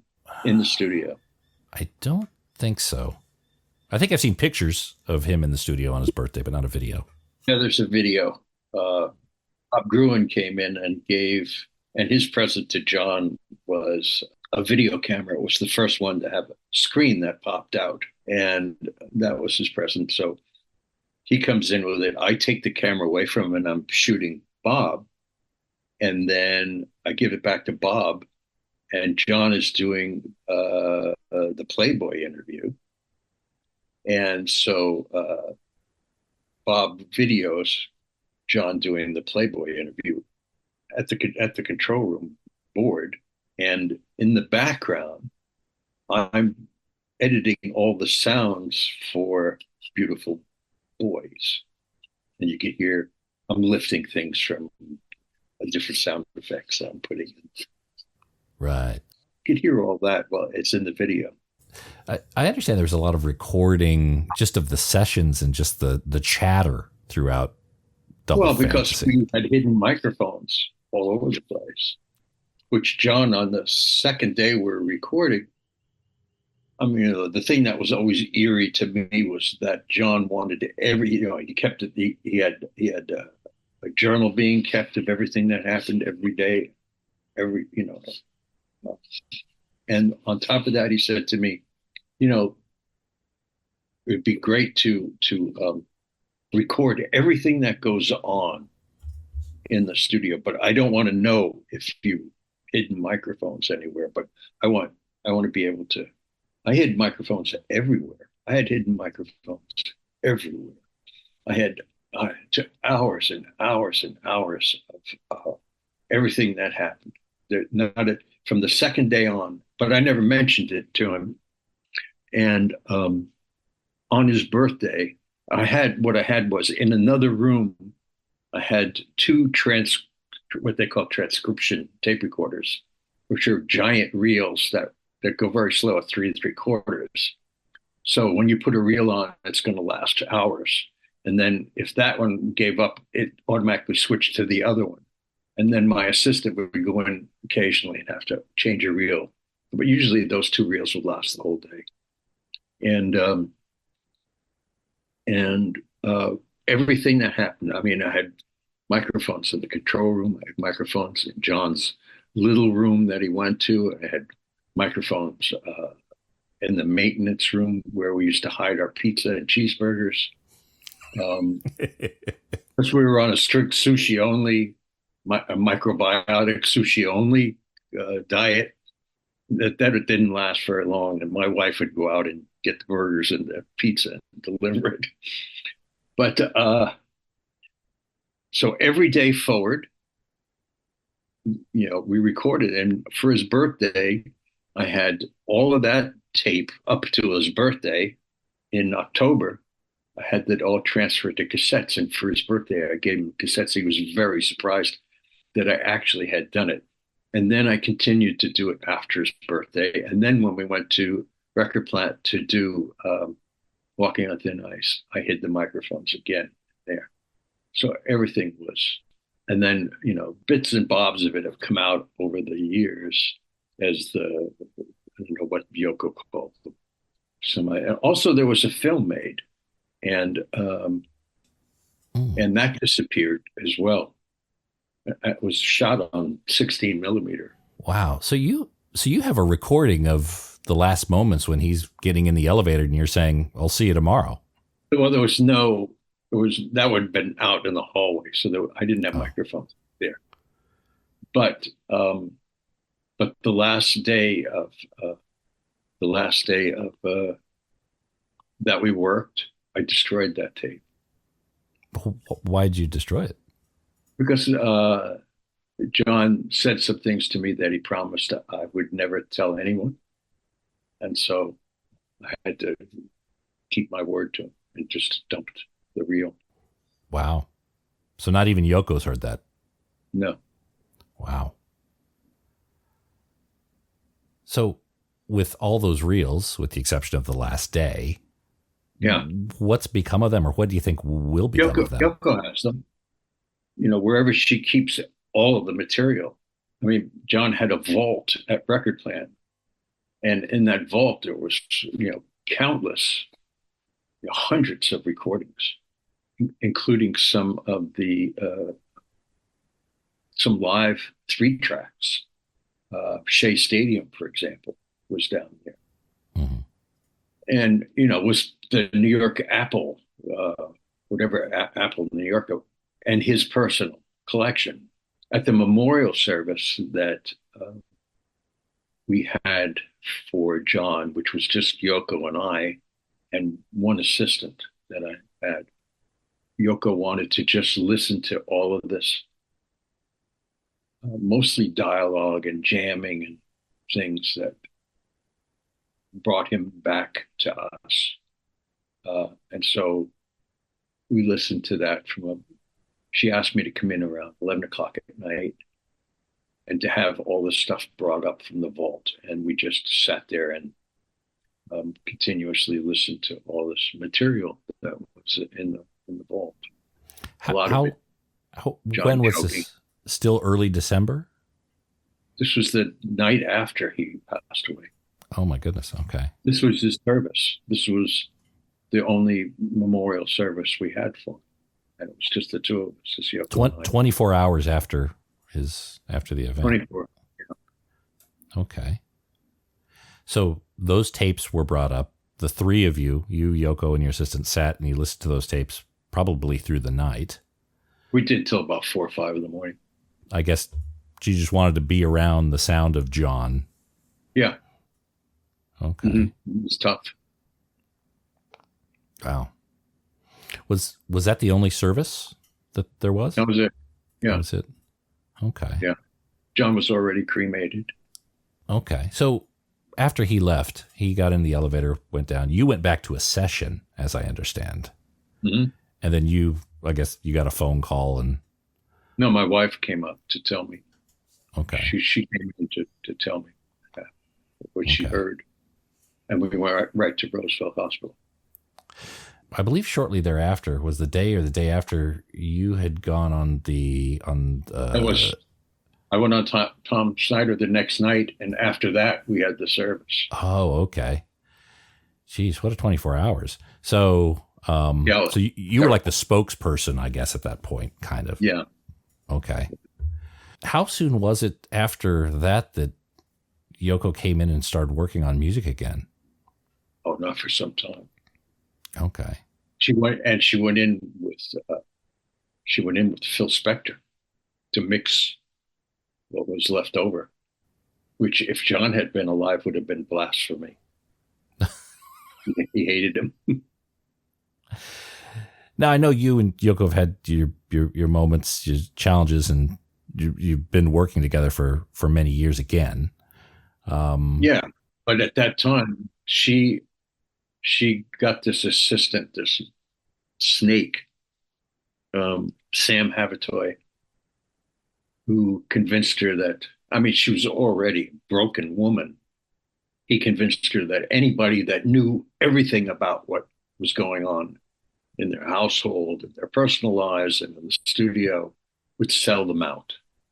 And that I, in particular, might be a real enemy to them. Which, of course, there's no way I would ever do that. And so he said, buy him out of the contract. I didn't bother her for 2 years. I just let her grieve for 2 years and never bothered her. And then after 2 years, my lawyer said, this thing has sold millions of copies. You have a rock solid contract. You should get paid. And so I approached Yoko and said, I think it's time that we straighten out the business end of what we did. And so she told me to come down to, I lived around the corner, basically. So come around to Studio One, which is her office on the ground floor of the Dakota. And we'll start and we'll work it out. And when I got there, it was Sam Havitoy I met, and I asked for Yoko, and he said she's not available. And this guy, I sat down, and he passed across Yoko's desk a check for $250,000. And I said, well, what's this for? And he said, this is what you deserve for making this record. And I said, I don't think so. I mean, I have a contract. It's a royalty contract. It's not, you can buy me out for $250,000. It's an insult. And so I begged her any number of times not to do it, not to take it to court. And we did. And there was a jury trial. Jury was out for 10 minutes. And it was really a horrendous experience for me to have to do that. I felt so uncomfortable. But she had Phil Spector go on the stand. Phil was so fucked up on drugs or alcohol or whatever. He got up on the witness stand and spoke gibberish and tripped as he was getting off the stand, and his wig kind of got ajar. The sideburns were now over his nose, and it was just a terrible sight. And then there was, everybody wanted the journal. And so, what's his name? The editor of Rolling Stone. Oh yeah, Jan Wenner.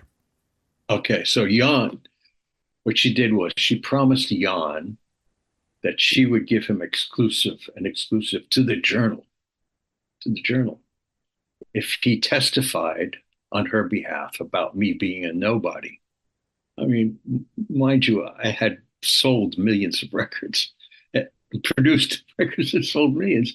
And now he gets up on the stand and he says, this guy, he's just a nobody, a glorified engineer. You know, I did all the arrangements for this thing and steered the two artists through two records. And, you know, he's saying, oh, now my attorney, who knew that Jan was going to be really a pain in the ass, what he did was he got a book that Jan wrote. And there's a couple of paragraphs about how he thought I was a really amazing producer in his book. And he asked Jan to read it on the stand. And that was, again, I was so embarrassed for him. There was also a male witch who was trying to put a spell on me, who sat behind me every day, who I thought was there, like on my side. So I kept smiling at him and thanking him for being there. Apparently I blew his mind and he gave up. Bob Gruen told me in the bathroom, he said, well, you really destroyed that guy. I said, what guy? He goes, the witch that was trying to put a spell on you. I said, that guy, turn around, he'd be like staring at me intensely. Yeah, well, he's gone. That didn't work. You know, Bob and I can only speak in the bathroom because Bob was working for Yoko. Anyway, I was so happy when it was over. It was millions of dollars. And then I got invited to come down to see Sean. Now, this is many years later. Right. And Yoko and I had not spoken. I came down to see Sean do a show. And can't remember who invited me. It was, whether it was the label. But anyway, I'm sitting down at the Bowery Ballroom, which is a nice place. And somebody came down and said, Yoko would like to see you. And she was up in the balcony and I went up and she gave me a hug and she said something about his water over the bridge. You know, this is over. And then I was working with her on and off again. And I get a Christmas card from her every year. And I, you know, when her opening at the Met or her art at the Modern, you know, I was invited. I was there. Some nice pictures of her and I at the Modern.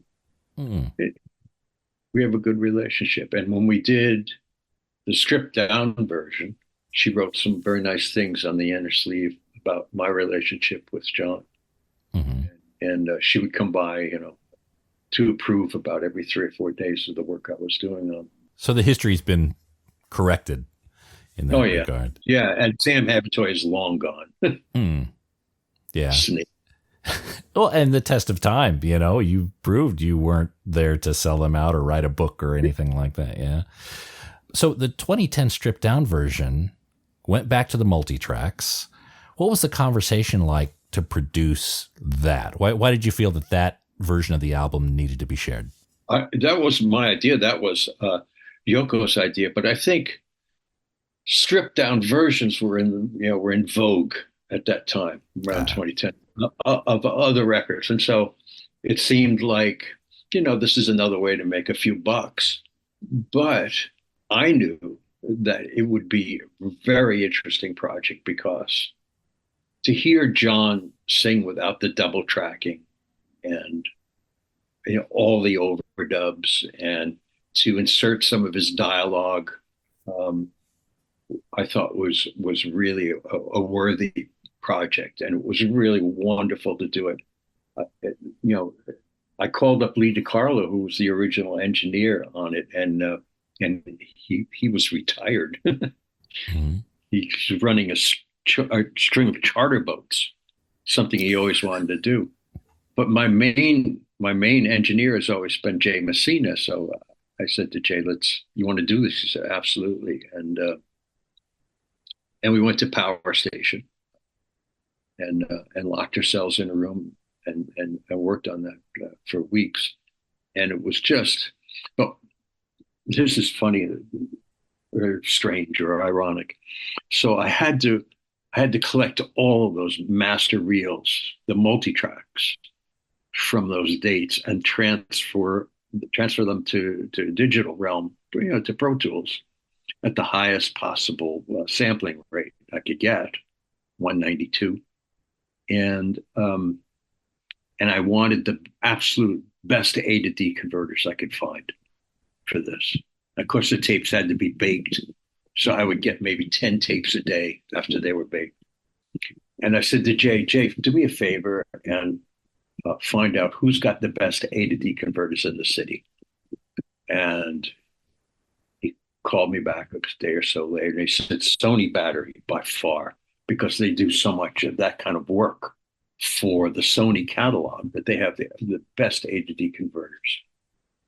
So I said, you got a number? So he gave me the phone number. And I called him up and I said, hello, this is Jack Douglas. And I said, I know because that Sony Battery is for Sony artists, and it's just a mastering and redoing, their rooms just for turning old 78s into sounding like they were made yet. So I called them up and I said, listen, I know I'm not a Sony artist, but I've done so much work for you guys for Columbia.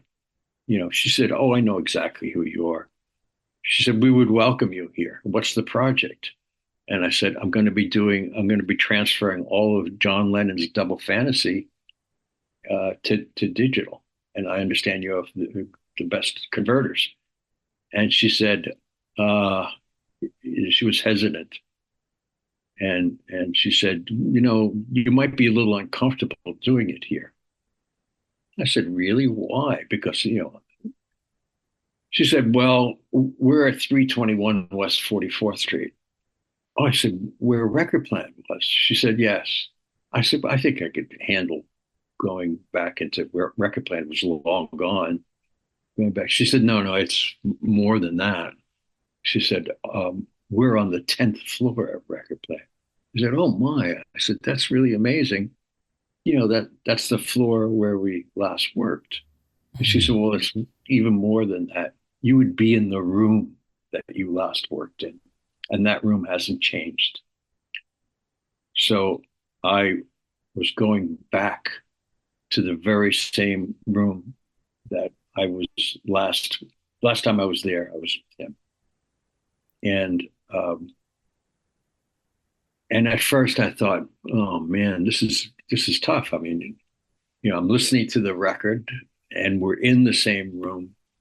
And I thought every time, and now I'm going through all of these tapes and I'm listening to his dialogue and I'm thinking, God, I feel like there's a ghost in the room.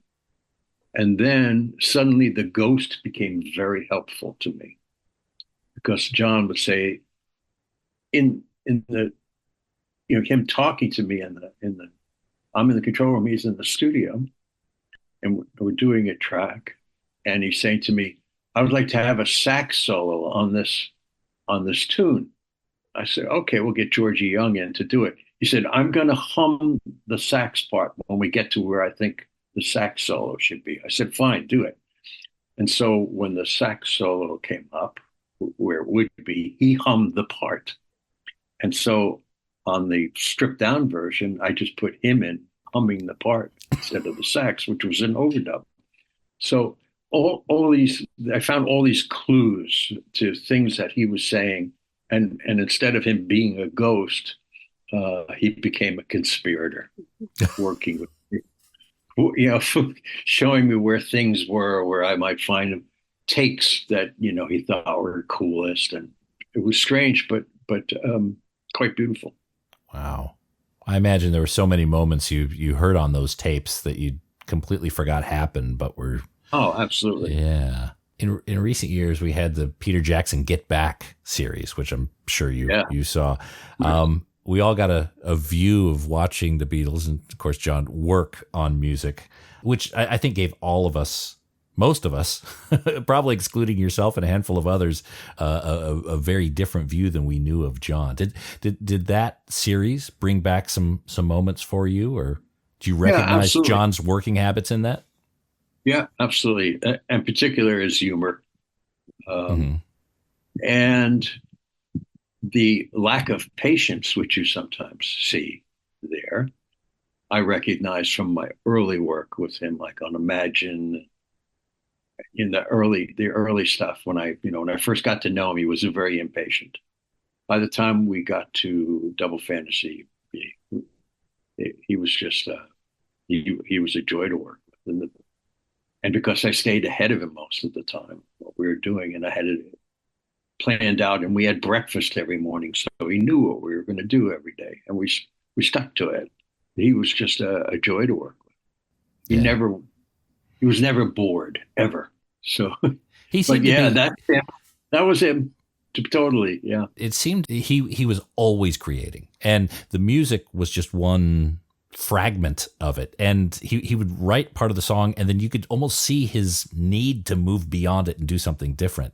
So yeah. It doesn't surprise me that the studio was full of his drawings, because he recorded his parts and he still needed to create. Yeah, I mean, the whole front wall was just taped up. There were hundreds of them. Then one day they were gone, but he was giving them out to whoever wanted them. Probably very valuable.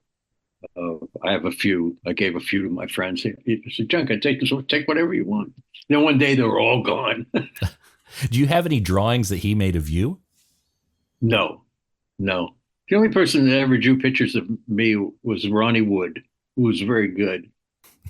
Ronnie Wood did a portrait of me. I always see John's doodles, and I figured, him and Yoko and different things around him. So he was doing doodles of the studio, right. Looking out at it, and just different things, the goofy, strange things, cartoons. So, look, before we go, Jack, and speaking of goofy, strange things, can we spend a few moments talking about Cheap Trick live at Budokan? Sure. Now, I know you pretty much discovered Cheap Trick, as I understand the story. Yeah. You produced the first album. Well, the reason I couldn't do the second album, which they planned I was going to do, is because I was locked in a house in Armonk, New York, rather a castle, with Aerosmith doing Draw the Line, which took a year. Took a year out of my life, because they were, at that point they were pretty fucked up, and so some days we wouldn't be working, or I couldn't find them, or they weren't able to work, and so a year of my life went on that, and Epic Records was calling for the next Cheap Trick record. Tom Werman was head of A&R. He's the guy that I called to sign them. Now, when Rick called me to say, what are we doing? Are we doing this second album? I said, I'll tell you what, I'd like to have Rick Derringer produce it, and I'll executive produce it, because I can't produce it because I'm here with Aerosmith. There's nothing I can do about it. So he was like, cool. Rick is a good producer, and that would work, and it would also preserve the sound of the edge that we were getting on the first record. But Tom, who loved he loved the band. He loved Cheap Trick. That's why I was able to get him to sign the band. And plus, I threatened to take him to RCA if he didn't. But he said, I want to produce it, and he had producing cred. He produced some good records, and he brought them out to LA and produced them. There are copies of those songs, because we recorded 30 songs, I think, when we did the first album, including I Want You to Want Me, Surrender. All of those I put on the back burner for a second album, because I wanted the first album to have some political, social relevance, which it does. Why was that important? Why was that important? I just wanted that album, first album, to be introduced to them. First of all, I thought, where is this record going to go? it's going to go to college. That was what I thought. I thought the band would succeed at college. They wouldn't be overwhelmingly successful outside of that yet. But because of these things, all these songs had social relevancy. I would put this record together. I mean, they wrote these songs. It worked. So, and that's where it was going to. Also having success at college radio. Of course, Tom saw bigger things for them. And I thought the commercial stuff, like I Want You to Love Me, Surrender, I Love Go-Go Girls, Dream Police, all these other songs could go a little bit later. They had Dream Police that early in their first recordings. Wow. Yeah. And so that stuff was we recorded the basic tracks and we put that aside. We probably would have re-recorded them. But it certainly, I Want You to Want Me was not going to be soft. It was going to be edgy. And so they went to LA. They did a rather softer version of themselves on that In Color. And it was successful because those songs are great. And Tom did a great job. And he knew, because he's a company mind, he was working he was head of A&R, how to make them successful. And so that brought them to another level. When it came to Budokan, which was only supposed to be for the Japanese audience, I knew live they sounded a lot different than they did on the In Color. Live, they sounded like the first record. They didn't sound like the second record, but the second record was great. And in Japan had been successful as well as the first one, but the second one was really successful. So when Rick asked me to mix that record, they sent me, because it was only going to be for Japan, they sent me all the tapes. Osaka, some other place, Budokan, maybe 3 different concerts. So it was going to be called Budokan. So I put up the Budokan tape. It was Jay Messina and I, and it was great performance, but so poorly recorded that there were really no drums. There was no bass drum to speak of. It must have been maybe one mic far away. Oh, okay. There was all kinds of mics going on and off. It wasn't happening. So we listened and we got to Osaka. Osaka sounded reasonable, although I had to reinvent the drums by putting a drum set out in the studio and taking the one mic that was a bit closer, at least the tom-toms were decent, and filtering everything out except 30 cycles, and then putting a speaker on the head of the bass drum and pumping that 30 cycle from the kit into that bass drum and recording it. Now it sounded like a bass drum. And then I did the same. I filtered out to like 5,000 cycles, and put that microphone on top of the snare drum and recorded it from underneath so you could hear the snares. And so I reinvented the drums. There were plenty of tom-toms and cymbals, so I didn't have to worry about that. And of course, it's all in sync, so it wasn't going to be a problem. And then Jay and I mixed everything from Osaka, and they called it Live at Budokan, but it was Osaka. Right. So now, years later, many years later, I get a call from Rick, and he said, we found the videotapes from Budokan. He said, can you transfer all of the like the album to the, I said, but did you forget something, Rick? The album is Osaka, even though we call it Budokan. The album is Osaka. The tape is Budokan, the movie. So he said, well, you'll have to do your magic. Now, luckily, we're dealing with Pro Tools now. So I would cut and paste. Whenever there was a close-up of Robin, I would use the vocal from Budokan. if there was a close up of Rick's guitar, I would use Budokan. Otherwise, I was using still Osaka. Wow. And it worked fine. I mean, we had to nudge here and there. You can't tell it's flawless. And we mixed it in 5/1. And it was really a patch job, but it worked.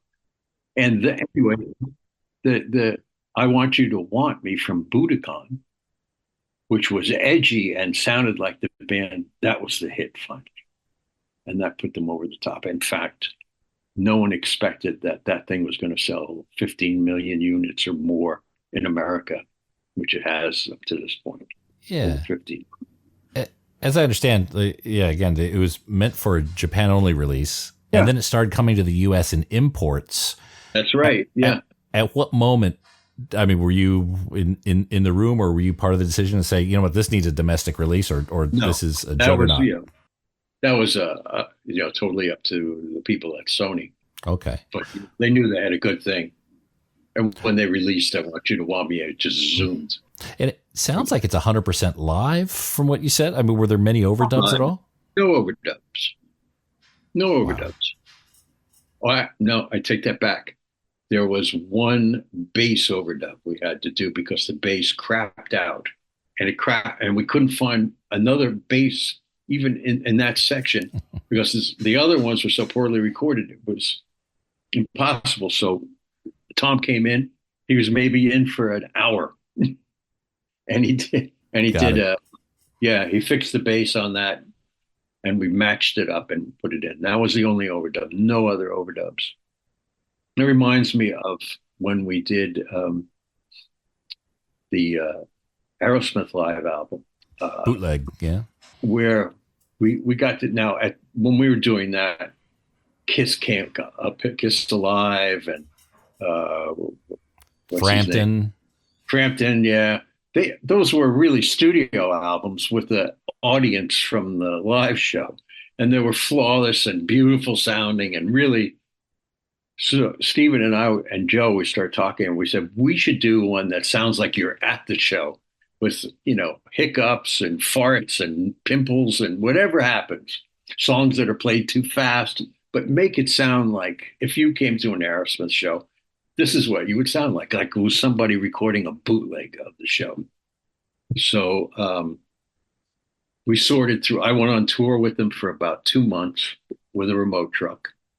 And then we came back to the studio. We sorted through all the best of what we had, no fixes. And we made it sound like you were experiencing Aerosmith at a show with mistakes, everything. And when I finished, I sent it over to Sony, and they said, "Are you serious? This is awful." No, I said, "Do you realize the name of the record is Bootleg? It's supposed to sound like the excitement of being at an Aerosmith show. This is what it's like. It's exciting." And they said, "No, Oscar, you have to remix it. You got to do something. You got to fix things up. It should sound like Kiss Comes Alive." So Stephen and I were like, thinking, we're not doing it that way. No matter what, we're not doing that way. We just won't do the record. So I called up Sony and I said, okay, well, I'm going to go in the studio. I booked into Record Plant for about 4 or 5 days, and then I'll get it back to you. And they said, okay. And I never went to the studio. None of us did. We just booked the time, and we didn't go to the studio. And then I gave them the same tape back, and they put it out. They're all, thank you. It was great. We loved it. And Slash told me, he said, we played that album in the dressing room before we went out on stage. Every show. That was what got us going. That excitement. That's what we wanted to do. Just like that. Yeah.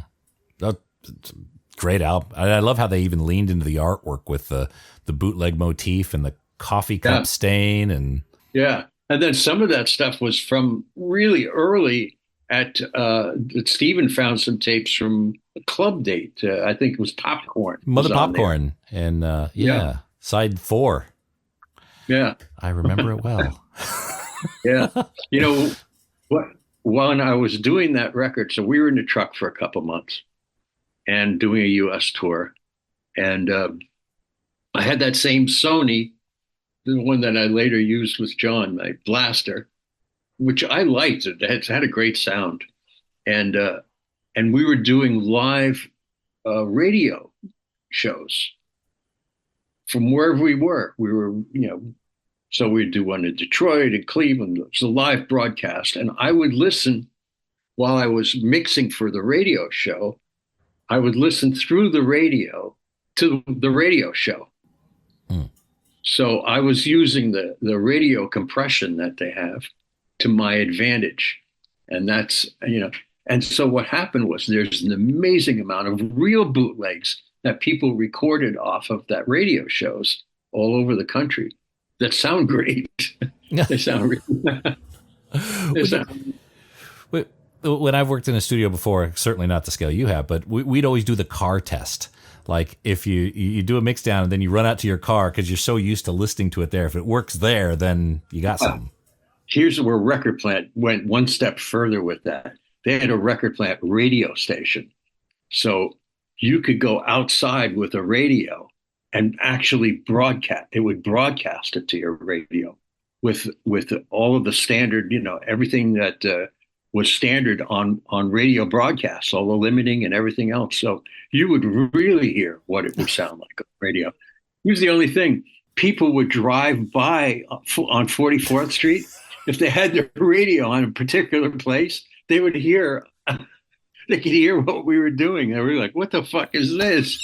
It sounds like Aerosmith or Kiss or... That's what I was going to say. Anyone with that frequency in the neighborhood could hear what you guys are up to. People got previews of Born to Run. Oh, that's wonderful. Look, Jack, again, you've been very generous with your time. Thank you very much for teeing up another session, right? All right. Well, we'll do it again, but much further in the future, I'm sure. But okay. Again, we'll talk about working with Patty and Smith, Bob Dylan. Oh, geez. God, I can't believe I missed Bob Dylan there. Okay. Allen Ginsberg. Yeah. There's a few more. Oh, yeah. Okay. Another time. Take care, Jack. All right. Thank you very much. Okay. Bye for now. Bye-bye.